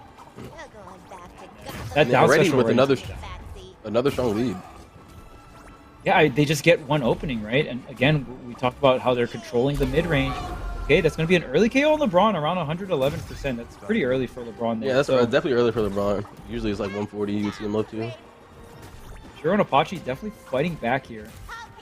Okay, wait, Bat Bomb's attached here. Edge guard on Shiro as well. Oh, yeah. All this control from the red team. Yeah, they control so much space. Like, if you're just not playing around this projectile, the projectiles that are going to be on the screen, then you're just going to find yourself at a disadvantage. Ball pass there, just breaking up. Shiro here. Oh, off the top. No, Wonder Woman. Gosh, bro, Sinum is trying to hit a Twitter clip. I see you trying to slide off that stage. Yeah, Sinum is doing the down attack slide. Yeah, trying to. I see you with the slide. Look at him! Look at him! Oh. Oh, nice up B to seal it out. Yep, and the up air is gonna kill him. Jeez, wow. So, Falsey and Sinun is they want their run back. I can tell. Yeah, they definitely want that run back. They They're are really making solid. quick work of Team Apachiro. We'll see if Team Apachiro can have some fight in them. They were just able to make the take adjustment. out, make some adjustments here because they were able to take it over Ross and Cinco 3-1. Very clean loser semis coming into this, but man, it is looking rough versus Falsey. Yeah, I mean, just LeBron making it look like practice. He just, yeah, getting a couple of them ducks in, taking a couple shots, getting these layups. I don't know. It's looking really rough. But I think, like I said, if they're able to adapt and switch the perks around a little bit, they'll be able to see a little bit more success. Yeah. I mean, just there's always so much control coming out from Falsey and Sinun. And it's not just on hit, because you see all the flashy on hit combos and stuff, but you got to think about the situation that's set up for all those different combos and stuff like that. And a lot of it is going to be these batterings, these basketballs in neutral and stuff like that, alongside of all these hitboxes. So you're just setting up multiple threats here. I don't think we'll see a switch from Team Apachiro. Apachiro has been rocking the Wonder Woman Harley, but we'll see if we have any changes in perks, though. And they were opting for all green perks and trying to utilize movement. I think we're sticking with all green perks here. Yeah, they got the triple jump, the Task Trig, and the air control. I don't think they're looking to steer away from that. I think even if one of them were to switch it around just a little bit, and instead of going for Task Trig, they could just opt for a projectile perk. I think that would be pretty optimal. I think they just have faith in the green perks, so we'll see how this works. Team Green, man. Yeah, green like money. Let's see if they can make some cash. I mean, they already get paid. It's like top 3 gets paid, so they're already in the money anyway. So Yep. The green perks have got them this far. So yeah, the green perks have made them some money, so we take those. yeah, we'll see. It's going to be an uphill battle for sure. If they are going to make some adjustments, they pretty much have to play not necessarily perfect, but close to perfect. They got to win 3 in a row here to go on to the grand final side of things. But again, like I said, Falsey and Sinun, they're looking real thirsty for this run back right now because that last game was pure. That was a clean last game. But they're in Batman's house now. We're in the Batcave, so this one could go. Yeah, we at the house right now, so you got to be careful on this one. But this could go either way for each team because, like I said, these teams are very close range and able to get these ladders consistently and pretty easily. Oh, look, Sinun looking for the edge guard. Oh my goodness, I was so close. Yeah, I'm actually pretty surprised that we're seeing this. I mean, again, both of these teams have crazy vertical combos. So, like you mentioned, it can kind of work out for both teams. If we can take advantage, it is going to be Team Apachiro. Oh my gosh, the reversal. You may even be stronger than the Joker now. I think it's alright. Okay. They use the Wonder Woman armor, so they can find a little opening here if they wanted to go in. A nice up B.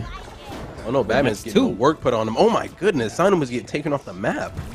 That's 2 deaths for Sinun already. Your own home? Come on, Bruce. I know, right?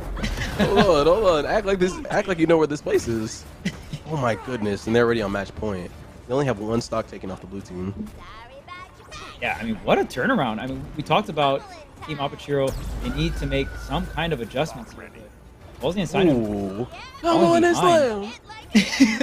Where's the audio cue? Oh, hold up. Sinun's cooking. Hold on. Oh my gosh, he almost cooked him off the stage. Sinun had to let him know. Up B. Oh my goodness. I see you, Sinun. I see you with the combos, but you're dying a lot, brother. Is that it? Oh no, not like this. Oh yeah, that's another death. Hate to see it on that map. Is really Oh my goodness. Hero moving. Yeah, he's moving. No, but see, on this stage, that's what I was saying. You got to be very careful. They were down 2-0, but they made that game look like, if the scores are hidden on this set, you wouldn't even think they were down 2-0 on that game. Oh yeah, for sure. They kind of mopped them that game. I can't even lie.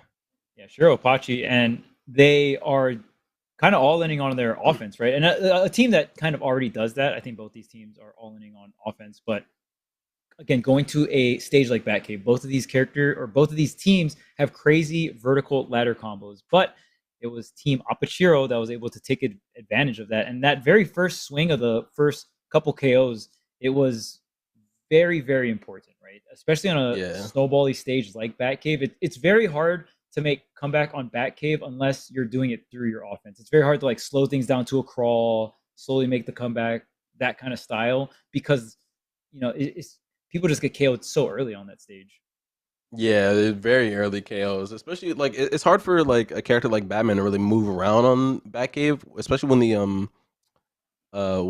the Batmobiles go out on the side. If you're fighting characters that are really brawly, just like yourself, so if you don't get the advantage early, then it's hard for you to kind of find your footing and get your momentum.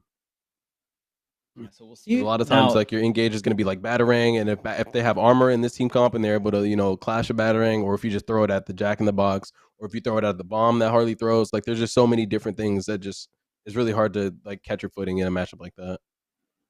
we'll see if Team Aperture can actually utilize and take more advantage or get more value, I should say, out of the Wonder Woman down special because LeBron Batman not having a crazy amount of armor breaking options. LeBron does have an armor breaking move, but it's still like you said, Batman can struggle against some of these. Yeah, absolutely. You just don't really have a lot of multi-hits or armor breaking moves at all, so you kind of have to utilize like battering with a swing, right? Yeah, exactly. To get the hit, like the break on the armor with the battering, and then get the actual hit with whatever button it is that you want to press. Okay, Team Apachiro is cooking now. They are starting to get these damages. They're starting to get these openings. And again, they kind of put all their faith on these green perks, right? We do talk about School Me Once being a good option against these teams, but there are other avenues, right? They're opting to go more movement-based and try to move around these projectiles rather than kind of tanking them head-on. Yeah, exactly. But it can be hard to do if LeBron gets going, because he gets a lot of basketballs on the screen. You cannot maneuver through all of them, and then two characters also trying to hit you. It becomes really hard to deal with. Nice, they got the kill there. Oh, they might get the kill on one of them too. Nice, it's a nice double kill. They're kind of finding their footing, kind of looking like game 1 or 2 right here. Yeah, and I like how you mentioned it. LeBron has a little bit of startup time, right? Wants to try and get multiple basketballs on the screen there. So it's really important for the blue team, if they're opting into these green perks, that their opener has to be very strong. Like they have to get the first KO, kind of get that lead. Okay, still LeBron is that's alive. LeBron. That's LeBron. That's LeBron 6'7", 230. You're not killing that. Skipping no gym days. Yeah, none at all. Oh my goodness, they find the kill there though. You cannot die here, Sanum. That would be so bad. He's able to find this footing. Yeah, he comes back to the stage. Not took quite a lot of yet, damage. though. Yeah, he took a lot of damage, but he's back and he's alive. Yeah, that's the main thing. It's okay to get taxed on some damage there, but as long as you survive, deny that KO, deny that point, the main thing. And oh goodness, the LeBron setup coming out from Halsey, almost connecting onto Shiro. That bomb? Wait. Nice. Oh, Batman does not find the kill though. Oh, he gets the grapple hook. He did not want that. He wanted up-B right there. It was a slight misinput. I see you, Falsey. Tried to sink the 3 though. That would have been sick. Look at him. He's shooting threes. Ooh, look at this recovery from Sinun, weaving in between both, but eventually does get caught up by the Harley Bat.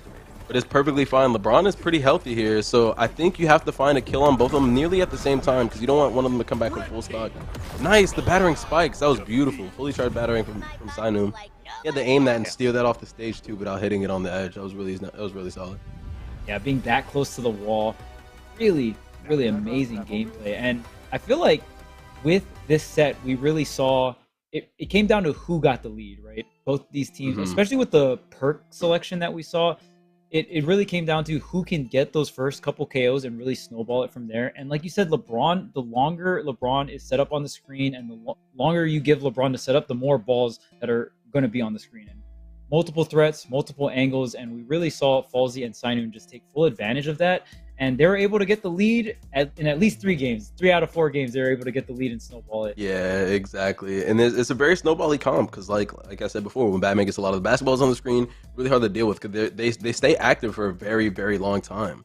Like that, the active frames on the the basketballs being on the screen and him being able to give the basketballs to Batman and him using basketballs and just batterings on the screen. It's a lot, So especially if they start to snowball early and get the dominant lead like they did in the first 2 games and in game 4, then they will find success like they did, and they just closed it out. Perfect.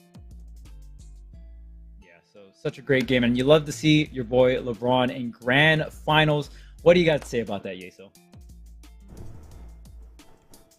I got to say that I love seeing it. I don't think we saw the LeBron at all in our first few weeks of Series E prior to the new year, and getting him out in the wild here in our first competition of 2023 is awesome, and getting to see it go into grand finals up against Mirrorman and Cosolix should be really entertaining. I also want to note, if you'll remember all the way back to our first break after the first couple sets of winners round 1, I told you guys to keep an eye on Apachiro. They are talented, and I told you they could make that long losers run, and they did, and they almost completed it. Very close here, getting all the way to losers final.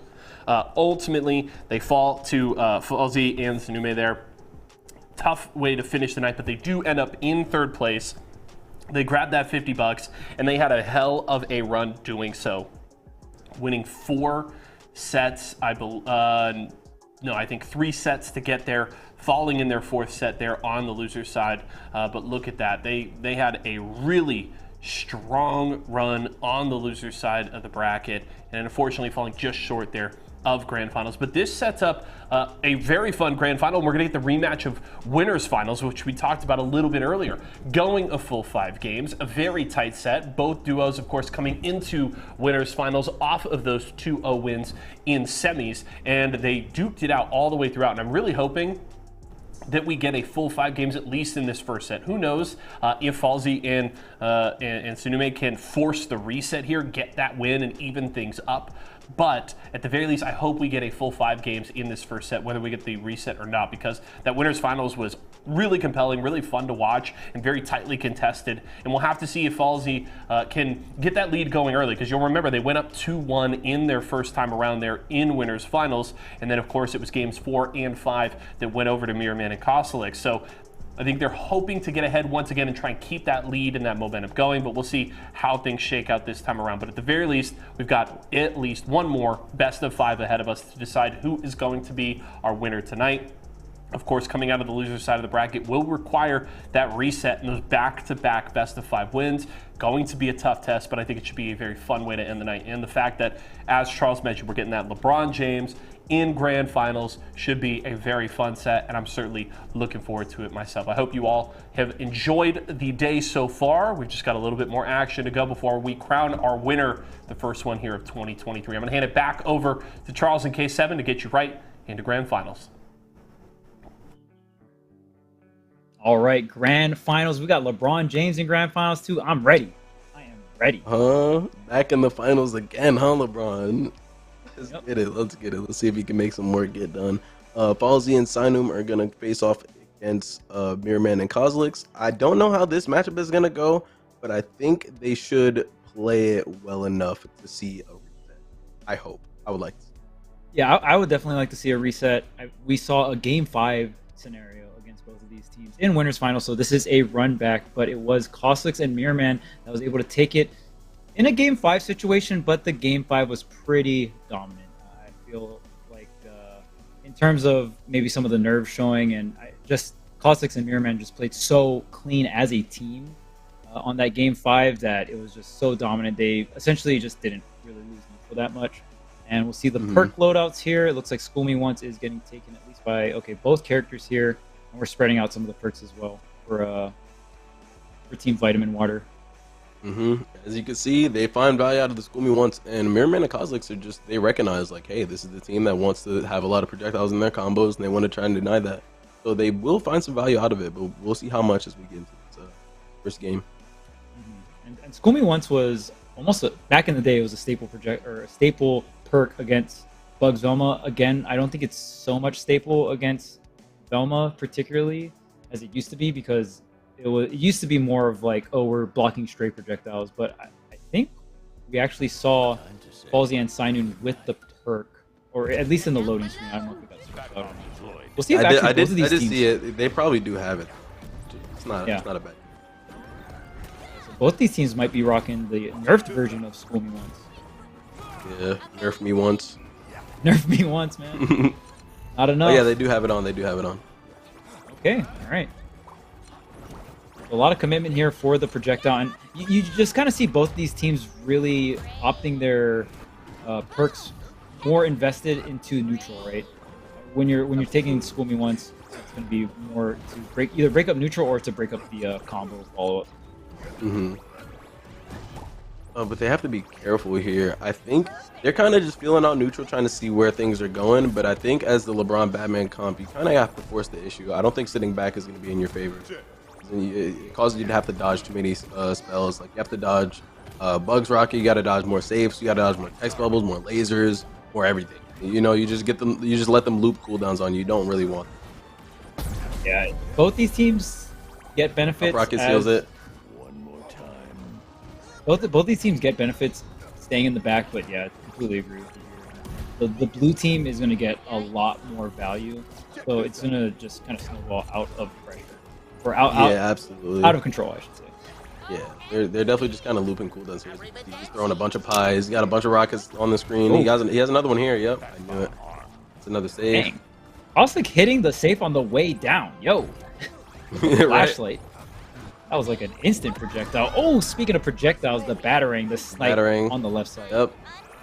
The throwable spike. Love to see it. Oh yeah, very, very strong. And then guess who? If you get through the battering, guess who's waiting for you? Yep.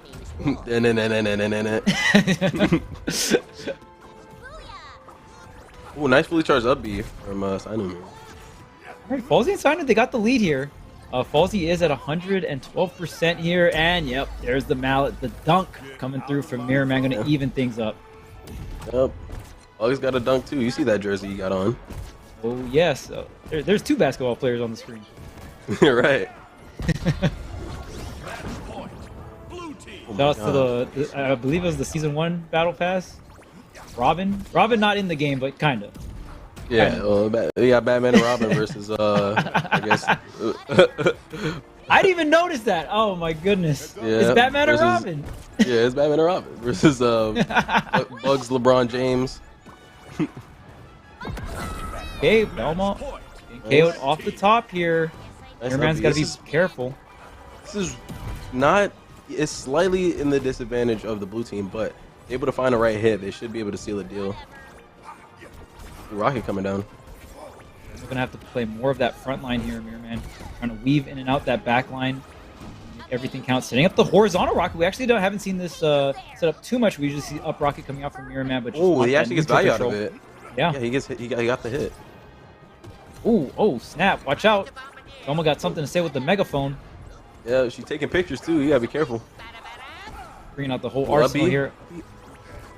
Belma. Come on, okay, slam. Oh my gosh, he didn't kill. Cosolix is taking a bunch of damage here, but so has Falsey and Sinun. Everyone in that triple digit. This is down to the wire. Last KO. Who's gonna clutch it out here? Oh, nice uppie. Yes, and it is Batman. Batman. He clutches out with another uppie. Oh, Batman taking him off the top. And Falsey and Sinun gonna take game 1. With the cape coming through. Cape Crusader himself. With the Boy Wonder coming through on the side. You see him. Of course, the sidekick. Man, Robin looking a little tall though. Yeah. Robin black too? I didn't know. Coming through, man. Which multiverse are we in? Yeah, right. This is a different multiverse. What's going on? 4 KOs on the Batman though. Really solid there from Sinum. Really good stuff. But I mean, LeBron always sticking around, being that threat as well. Just a great team comp. And again, I mean, we saw this go back and forth. So, like you said earlier, wouldn't be surprised if we see a game 5. Wouldn't be surprised if we honestly see a reset here. Yeah, it's something I would actually like to see. If we could get a nice little reset here. We get to see. I like longer sets because you get to see adaptations and new perks come out, maybe even character switches. So it's always fun to see stuff like that and like to follow the thought process of the players. So Falsey and Sinun actually going with only one perk of Schooling Ones, and Team Vitamin Water doubling up on it. So if I'm not mistaken, that means Falsey and Sinun only get 1 second, whereas Team Vitamin Water gets 2 seconds of the projectile shield. So even very, very interesting that Falsey and Sinun just want to opt for just half the perk, right? And that's again, like you said, with the perk system, it gets so deep with team compositions and how invested you are in certain perks as well, right? You go for the half investment, you can go for the double up investment. Yeah, but when you double up, you are missing out on another perk. Like there's a totally different perk you could have had in a lot of that. So either you take value out of the 2 seconds that you get for the projectile block, or you could add something completely different on like an Ignite perk or a Tash Trig or movement speed buff or something else you could have had in that position. But it seems like they're finding value out of the double speed. Off the top, no, the dodge down coming out from Mirrorman. Loading with the rocket there. Just trading back and forth here with the damage, but Mirrorman setting up a great situation. Got signed already up to 64% here, but Falsey still looking real healthy. Yeah, only 10 damage on him so far. Oh, up air 1. Okay, I like Simon was kind of cooking there. Yeah, well, he's cooking a little gas. I like that. Oh, just missed the fully charged up though. Always gotta appreciate like the up air 1. Up air, not a move you see too often coming out from Batman, but still has the use. Yeah, I'm definitely one of the players that uses it quite a bit. Actually, I think it's a pretty solid move. Ooh, and there it is. Off the top. The dodge in, nice read there for the from Cosolix up here. All you? Okay, the chase down. No, come on, gets out of the... What? Oh no, it didn't kill. That's crazy. Oh, the fully charge up, he'll do it here though. Oh, nice. They're gonna combo him there. Oh no, just missed it. Okay, ooh, off stage though. Wait, then there, he's dragging him off the stage. No my way. Goodness. Again? Oh my gosh. Oh my gosh. Goodbye, goodbye, goodbye, goodbye, goodbye. How many times must you get down there? My goodness. He down aired him like 3. Oh my gosh, wait, what is that? LeBron just like teleported. Hey man, LeBron's really out here. Got a new move. For real. Got a new move. That's the Robin move. Only the Robin for real. It was only on the Robin skin he got that one. Oh my gosh, the up air is gonna kill him. Ozzy should stay alive. Oh my gosh, that stall is great. Ozzy should stay alive here for a little bit longer. Yep. I did not realize the stall was so good on that move. That move is like insanely good. Yeah, honestly, I didn't realize the stall on that one was good too. I just see him flexing in air. I'm like, yo, bro, what's going on? Like, oh, wait a minute. An up air, and look at this. I thought this game was for sure in Falsey and Simon's favor, but Team Vitamin Water just bringing it back, and they honestly haven't taken that much damage. They're at that mid percentage. This is very close. Yeah, that was very close. That was a really nice lob from Cosolix to Bugs Michael Jordan Bunny. You saw that little up air catch? Oh my gosh, the bomb's gonna kill him. He takes it. No, that was actually so solid. That was so solid. I don't think he had any dodges there. Yeah, there was no dodge. It might have still been a hit stun as well. I thought Mirrorman was good, but I just wasn't aware the bomb was on top of him. But that, just like that, what an explosive game that we're seeing, because that was just, I thought Sinun and Falsey were gonna take that one really clean, and it was gonna be up 2-0 like nothing. But no, Cosolix, Mirrorman able to bring it back, but one team combo, one extension off of just one hit in neutral. And this is the power of the LeBron and the Batman combo, right? That vertical combo game. And we just saw it on display.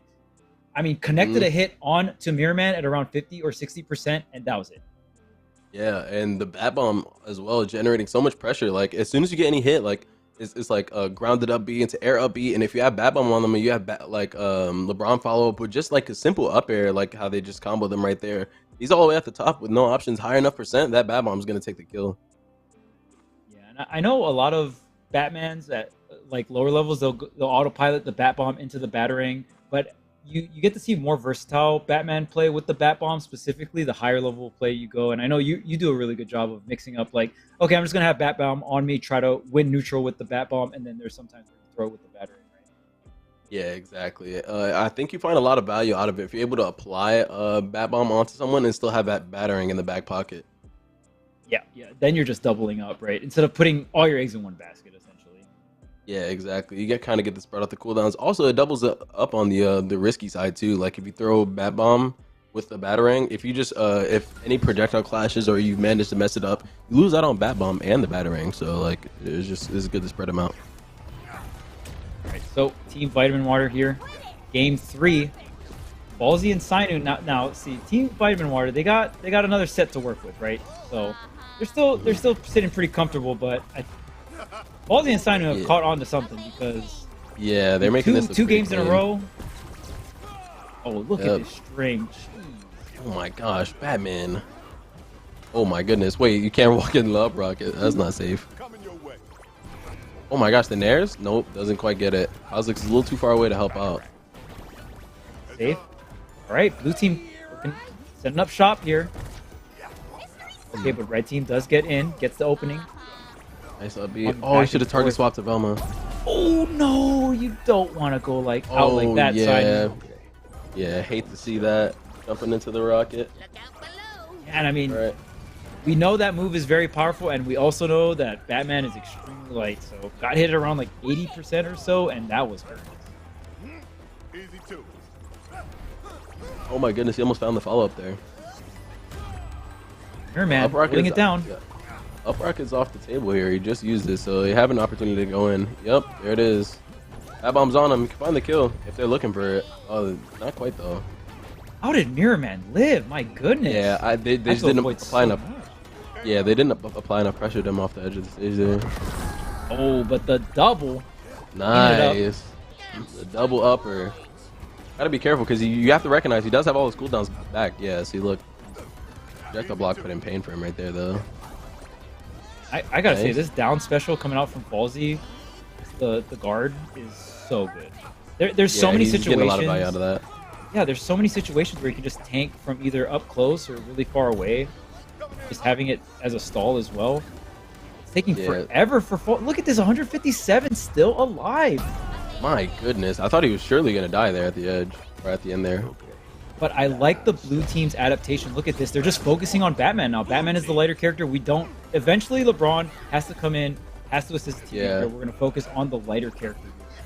Yeah, and if LeBron comes to try to help out, he can just die to like pretty much any random hit. But now he died already, so he has the reset now. It actually is looking pretty even, I will say.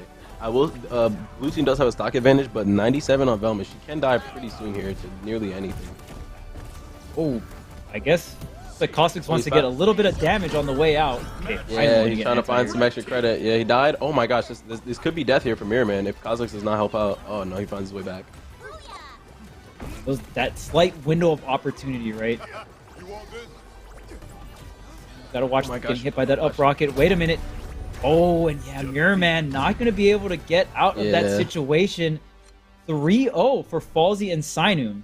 That was a really solid first set. See, at the end there, he'd need a little bit of help from Cosolix, but they kind of split off into like 2 separate 1v1s. And I think that's where the team of Falsey and Sinum is going to shine, right? Like, if you're playing LeBron and Batman, you're able to isolate Velma or even Bugs Bunny in these 1v1 situations. Especially when they have some of their cooldowns used, they're not going to be able to kind of fight off these characters because Batman and LeBron both have really solid 1v1 potential. Oh, yeah, for sure. And even when you think about the 1v1 meta, these are characters that come up often. Absolutely, they're definitely very strong. Right, because they have, you know, mid-range setup with very strong and powerful combo games. So you usually mix those two together, you have a really, really strong 1v1 character. So if you're able to create that kind of pseudo 1v1 environment in the doubles format, we're going to find a lot of success, especially against a team where you don't want them to get completely set up, right? So usually if you see... There's a lot of situations in top-level play where you don't want to do divided 1v1s and you want to kind of weave in and out of these 2v1 situations. But against a team like Bugs and Velma, you have to divide them and try to create these scenarios where you're pressuring both characters enough because you don't want either characters to get too set up, right? Like, they're going to set up for the most part, but you don't want them to set up too hard. Yeah, exactly. They're going to get some of their cooldowns off, but once they do, like key cooldowns such as Bugs Rocket or... if you know Velma used a lot of her text bubbles, then you're able to get in on these characters and, you know, put some damage out on them. And in the isolated 1v1s, like you said before, like these characters like LeBron and Batman on the tier list of 1v1s, they're actually pretty high. I would argue Batman is one of the best 1v1 characters in the game, and the same thing with LeBron if you're able to play him properly. His loops are just really good. You find really like a lot of damage value out of it. So if you're able to isolate characters like Bugs Bunny, like the Velma, then you're able to find the KOs like you saw here. Yeah, and Velma in 1v1 scenarios usually, and we saw Cosolix going for this a lot. The only real combo starter you have is either jab, which we don't see too much, or down air is the big one, right? So very slow move and just hard to avoid. And then when you're also just trying to down air as Velma and you're fighting things like Batman up special, it's a pretty tough ask for Velma to beat Batman up special. That Batman up special that's quite a move. I can't lie. It's a good move. That's a grown man's button. That's a grown man's button. I can't lie. Charge it a little bit. You get the little lunge. You know what I'm saying? Like it can go the distance. Yeah, it definitely can. I love Batman's up special. I love all of that. Right, so starting things off, we got the reset here. And I don't want to be the one that says it, but Mirrorman has been known for getting 6-0'd in Grands. So, you know, I definitely don't want him to get 6-0'd. but he does have a track record. It's happened before. It's happened before, but I got nothing against Mirrorman, but I'm just the commentator. I'm doing my job. I gotta set the track records. You know what I'm saying? Yeah, I was about to say, you just call it like you see it, bro. You just talking about stats. That's all. So we'll see here. But Mirrorman, obviously one of the strongest players to do it in Multiverse, and in terms of longevity, has the best track record. And I'm not ashamed to say, like, one of, if not the best Multiverse player we've seen in competitive, especially when we look at the doubles. So, would like to see him close it out here with Cosolix. But right now, Falsey and Sinun, so much momentum coming in from the loser side, was able to reset with a 3-0 here. So when you're coming from losers, you generally have a good bit of momentum, but you don't, if you're the team that's in the winner side, you just don't want that momentum to get too out of hand. Oh, yeah, wow, Mirrorman doesn't follow up off of that. That could have been a double. Oh my goodness, it definitely could have been, but they didn't find it, so we got another chance here for Sinun and Falsey. Oh, nice juke on that. They gotta be careful. It's a little bit scrambly here. Definitely even. Ron is not gonna die to that one though. Yeah, he's not gonna die to that. Ooh, Batman stays alive too. That bomb. Wow, look at that. Cosolix had the down air so high. Yeah, he spaced that down air very high. Yeah, so he was able to clip the up B on Batman. Now we got cooldowns back on Batman. We got Bat Bomb again. We got another battering. Oh my gosh. I actually thought he was gonna die to. Yeah, I thought he was gonna die to Bat Bomb, but LeBron dragged him down. Oh, is this the double up on the KO? No, just gonna use the rocket to stall here. The very powerful things about Bugs. Definitely still could die here. Way. Yeah. Oh, attack decay. Oh my gosh. I'll be. Oh, yeah, be the wrong way. Shout out to attack decay. Yeah. If that wasn't stale, then he would have got the kill there. Nice. Right. So even though getting 3-0'd in the last game, I don't think they've taken like. I don't think Team Vitamin Water still. Very even back and forth gameplay we're seeing here. It's game one of set 2. Yeah, they're definitely players that played in a lot of tournaments, so they're definitely able to keep their cool here. Especially from a team that's going to be rushing you down, it's very important that you keep your cool. You don't make too many mistakes, because if you do, you can find yourself on the back foot, which they have initially, but they're starting to catch up here. But straight down air once again. Cosolix is doing an incredible job of winning the battle of Batman up special versus Velma down air. Yeah, absolutely. Battle is very important. It's a losing matchup for Velma, if it's me, but able to make it work here. You just have to get these hard reads, right? Like, a lot of bad matchups you can still make work, but you just have to get harder reads or harder callouts. Yeah, I don't think it's necessarily a bad matchup for Velma. I'm just talking about in the sense of her pressing down there compared to Batman's up B. Like, that specific scenario. Yeah, that specific situation, you definitely lose out on that. Double up rocket and the double up on the left side. So good. That was a beautiful catch by Cosolix and Mirrorman there. 6-0 averted. Yeah, 6-0 averted. Let's go. That's funny. And honestly, that was a very clean match. It wasn't even very... it was very close. And then that last 2 KOs, I think, was extremely solid coming out from Mirrorman and Cosolix. Just, I like the fact that even if the opponent or the enemy team is going to force 1v1s, as long as both of you are center, then you can assist each other immediately, right? You're positioned back to back, essentially, rather than being fanned out on the side. Yeah, so the 2 1v1 strategies is still going to be very good for Falsey and Sinun, but it really depends if what side of the 2 1v1s are happening. Does your team have center, or is your team the one on both edges? Because if your team has center, that's just going to be so strong for the team whoever has center, because you can assist whenever you want. And but if your team is split, then you don't really get to have that assist. Yeah, it's definitely a strong way to play the isolated 1v1s as well. If your team is able to demand the center of the stage, and as well as like come over and help out whenever they decide to, you could just turn a 1v1 into a 2v1 really fast, and it makes characters like Velma have slightly hard time catching up and helping out if they don't have their cooldowns available to them. But faster characters such as Batman, he can kind of like play his 1v1 and then come over and help out really quickly. So it definitely works in the favor of Falsey and Sinun. Yeah, with slower characters, it is so cooldown dependent. If you don't have the megaphone, right? And even speech bubbles, the text bubbles, those take a while to get there too. So there's even been scenarios where I see Velma and they try to help out with the text bubbles, but the 2v1 just happens and the team combo happens and it's too late. Megaphone is a more like immediate answer. Or has a little bit of startup, but But it definitely has a lot of knockback. So if you're on like the higher percent, then you got to be careful. You got to watch it for Megaphone. So impressive to see how much anti-projectile game the red team actually has. Smoke bomb, the down special with no ball with LeBron. Yeah, it's actually really impressive. Because a team like that, typically you just expect them to just run at you like super rush down, but they actually can just keep it cool for a bit and just play anti-projectile for. Yeah, play anti-projectile, just soak up some projectiles, so some of those projectile cooldowns are down, and then you can just go in and kind of pick and choose your time. He's not really forced when you have to go in. Oh, into another fair. Look at that. Yeah, that was rough for Sinum. He can't really find his footing on that one.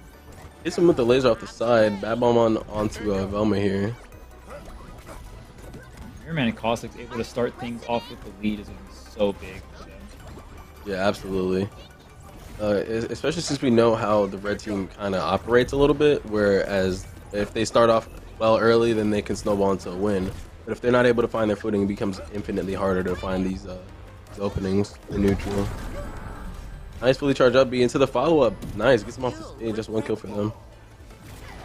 And again, I really want to point out Cosolix's positioning on these down airs. Almost doing it at just a full hops distance, right? And just always anticipating some kind of anti-air or some kind of aggressive vertical approach from the enemy team.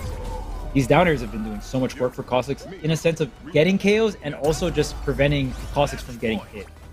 Yeah, very well spaced by Cosolix. But he dies again. He went down twice. Twice on the Sinum and then once on LeBron, and now they're both no life on the stock, but they can still do it. They're both kind of high percent. We have Elmo at 109, Bugs at 85, but he is light, so he can find the kill here. Yeah, we'll see how much damage red team takes along the way, right? Okay, that's one. Haven't taken too much damage here. 44 on LeBron is practically nothing. Yeah, right. Might as You well gotta be find the at extra zero, credit right? here, though. Yeah, exactly. You gotta find this extra credit here, though, from the red team. I mean, from the blue team. They want Bugs to be able to do as much damage as possible before going out. He's got the rocket to stay on the screen. Okay, So many projectiles on the screen. Oh my god. Yep. Okay, that's a safe down. Mirrorman's still chilling. Incredible defense from the Bugs here, but now this is going to be big damage. Almost gets the KO as well. Oh, he doesn't quite find it. On the Cosolix. Yeah. Now they can just target Cosolix, and that can be the final KO. I would say that red team's actually in advantage here if they are able to get back on the stage. For sure.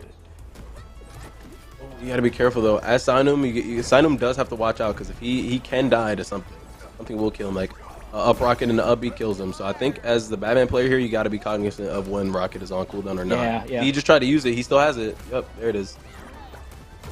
Yeah, LeBron definitely could be a safer front line here. There's the downer, sure. great KBI there. Oh man, Sinun is flirting with death right now. Yes, he absolutely is. He cannot afford to play like this. Or he can if he's able to find the kill, but you got to make sure you don't get punished. LeBron's off stage. Again. Oh, look at that stall. Oh, Mirrorman finds his side air, the fully charged side air, and they're taking game 2. Wow, goodness. They had. I wouldn't say they had no business taking that, but I definitely thought Halsey and Sinun were going to close that one out.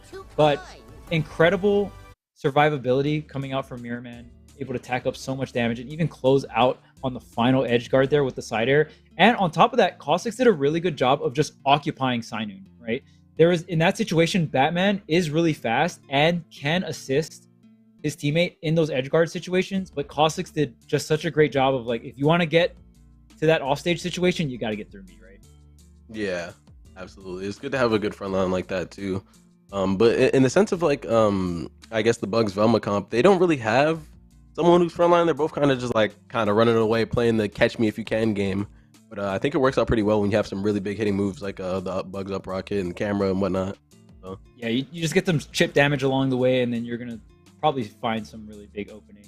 And then Velma, Batman's light enough for Velma to get those stray hit KOs with up air and up attack, but not gonna happen too much against LeBron. I feel like against LeBron, they just have to get him to a really high percent, or they're going to have to get some kind of Bugs edge guard. I mean, Velma can also edge guard LeBron, but usually you're going to put Bugs in that situation because Bugs getting reversaled in that scenario doesn't hurt as much, right? Yeah. But, oh wait, there's no way he switches to, no, okay. Shaggy is just the first character that pops up, so I always get baited. Like, I just sit here and think, like, they're actually going for Shaggy, but there's no way. Like that. No. Nah, the armor's on. Samurai Batman coming to play. Yeah, there it is. I was about to say, can't bring out Uncle Shagworthy. Come on now. You can't break up Batman and Robin, man. You can't break up right? that duel. Come on, man. Let's see the perks. If you see any perk swaps or anything like that here from the red team. Yeah, it's weird. Sometimes it loads, sometimes it doesn't. But I feel like we're going to stay with the same perks for the most part. We might see Falsey and Sinun switch out School Me Once. I don't know how much value they're getting off of it. Just because, like we mentioned before, against like stray hit projectile teams, I don't know how strong School Me Once still is because School Me Once they get nerfed. The only value I think you'll find out of it against this team comp would probably be multiple speech bubbles against Velma. So like, can't get followed by speech bubble.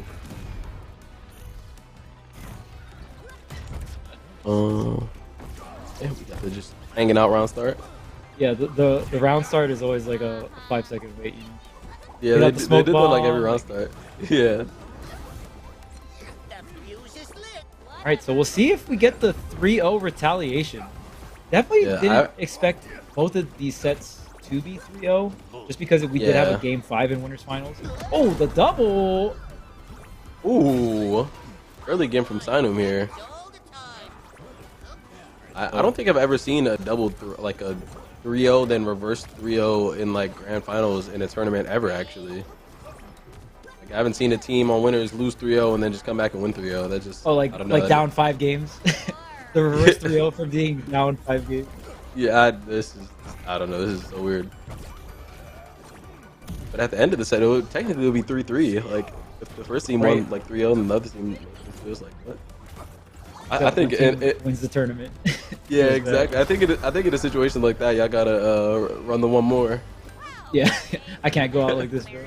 Yeah, no, you can't go like that for sure. If they can find the kill. Oh, he was not looking out for the safe, and it takes him off the stage.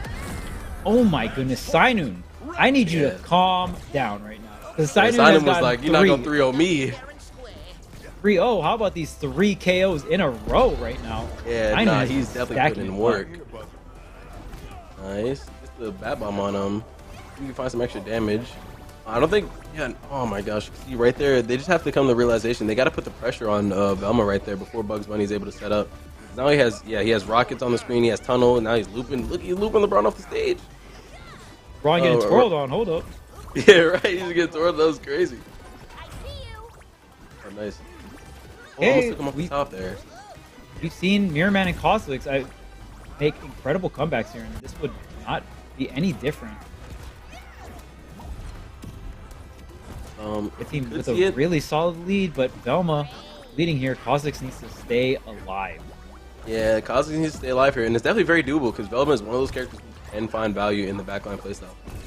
Ooh, nice hit. Finds the upper? No, he doesn't. Not quite. Velma's stock tanking is definitely best case scenario for the team, and it's 3-3. Oh my goodness, if they can find this on LeBron. Oh, almost. He almost found the up rocket. Almost still has to play safe though. Okay, Velma. Projectiles, the up air is still not enough. Mirrorman trying to get the finisher. Oh, Velma on the offense though, gets the side air. Oh, he's got another side air.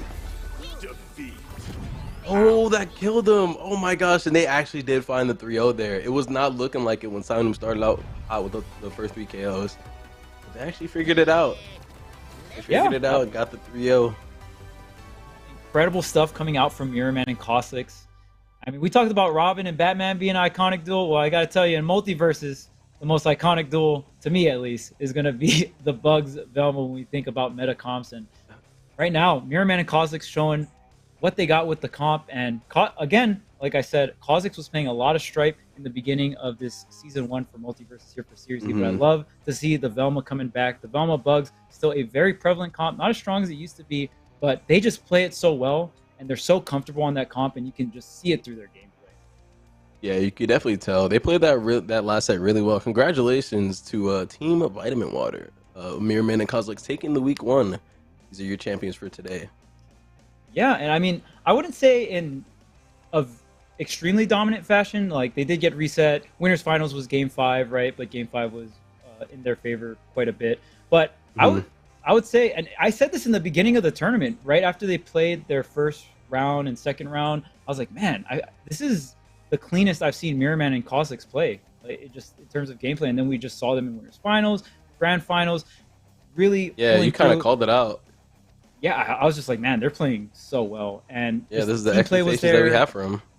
Yeah, and it's really sick to see that they are fulfilling the expectations that were expected. You know, in the beginning of Series E, you know, it was a rough start for them, and I know Mirrorman used to team with RossFGC, so also was probably a bit of getting used to, right? Because like you said, you can put 2 solid players on a team, but it does take time for the team synergy to get there, right? Exactly. To see some of the follow-ups off of combos, helping your teammate out when they need it, or just being able to tell when your teammate's in a rough spot and like saving their lives sometimes. You know, it's kind of like you're playing on both ends, so you have to be in the mind of your teammate almost. Really solid showing though from Fauzi and Sinum. This was their first Series E, I believe, and they did a really good job showing up in second place. Oh yeah, amazing stuff with the LeBron. Let's go. LeBron James. No, Robin. That was Robin. Oh, Robin. New DLC. Yeah. The Batman and Robin. You saw a teleport move. Yeah, Batman and Robin. That's crazy. The Robin teleport, yo. New special moves. I see it. But yeah, that was really solid showing. That was really fun grand finals as well. I've never seen a grand finals pan out like that. Like 1-3-0 in the you know, for the team that's on winner side, they got 3-0'd, and then the losing team who was on the loser side initially got 3-0'd. So it's like it's 3-3. So if they play another set, I'd actually love to see how that went. But unfortunately, we got these fellas out of the tournament. So that was GG's. Yeah, and I mean, so your team, K7, I know you wanna get in the action, man. After watching all these matches. Oh yeah, for sure. This definitely has me wanting to play. I can't even lie. We'll see. So hopefully we get to see you or your team come in next week to see if you can get the 3-peat, right? Because you guys weren't here for this week, you and Legendary. So definitely want to see you guys next week and kind of go up against this revamped or renewed Cosolix Mirrorman team. Yeah, for sure. It'll be exciting. Definitely always a fun set when we play these guys. So I'm looking forward to it. All right. Well, had a great time with you, K7. We had some amazing matches. This is K7 Charles signing out. See you guys later. Absolutely. Peace out. Big win there for Team Vitamin Water, finally grabbing the win that has escaped them for a little bit, honestly. Bit of a rough start to the season, but they finally break through that barrier, and they got the win here tonight, so well played to them. Also, hats off to Charles and especially K7 stepping in, jumping on the mic tonight, crushed it, a lot of fun, great dynamic between those two, and of course, the fun thing about K7, who is, a professional player that has experience in multiple different games, and of course here in Series E, we've seen him plenty in Guilty Gear Strive and quite a bit now in the early days here of MultiVersus Series E. Ton of insight that he can provide, especially from that pro player perspective, and very fun to just hear his thoughts and his analysis breaking down all of these sets. And what a grand finals, man. We get 11 entire games between those two squads. They go the full 5 games the first time around in winners finals, and then we get the back-to-back 3-0s swapping back and forth, and ultimately it is Mirrorman and Cosolix that come out with the victory, their first one here of Season 1 of Series E MultiVersus, and hats off to them. And I agree. Talking about Falls in Sinum, man, I believe Charles is correct that it is the first time we've seen them here in Series E, and that is a hell of a debut. Very, very impressive run, keeping, Apache Hero away from Game 5 in that losers final, earning redemption, getting the 3-0 to force the reset, and of course, probably not entirely happy with how things ended, but that is still a run to be proud of and a very, very strong showing from them to kick off their debut here in Series E. So hope to see more from them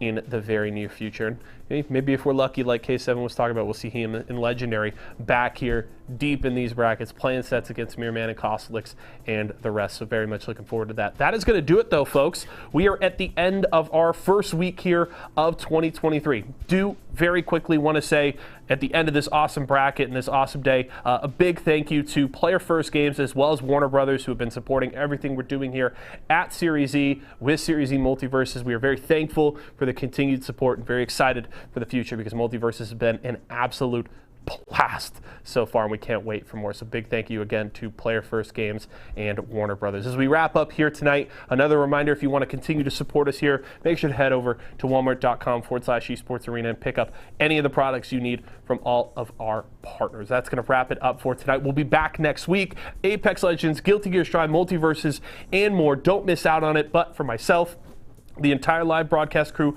and everybody here at Esports Arena, Happy New Year. Have a wonderful weekend. We'll see you next time.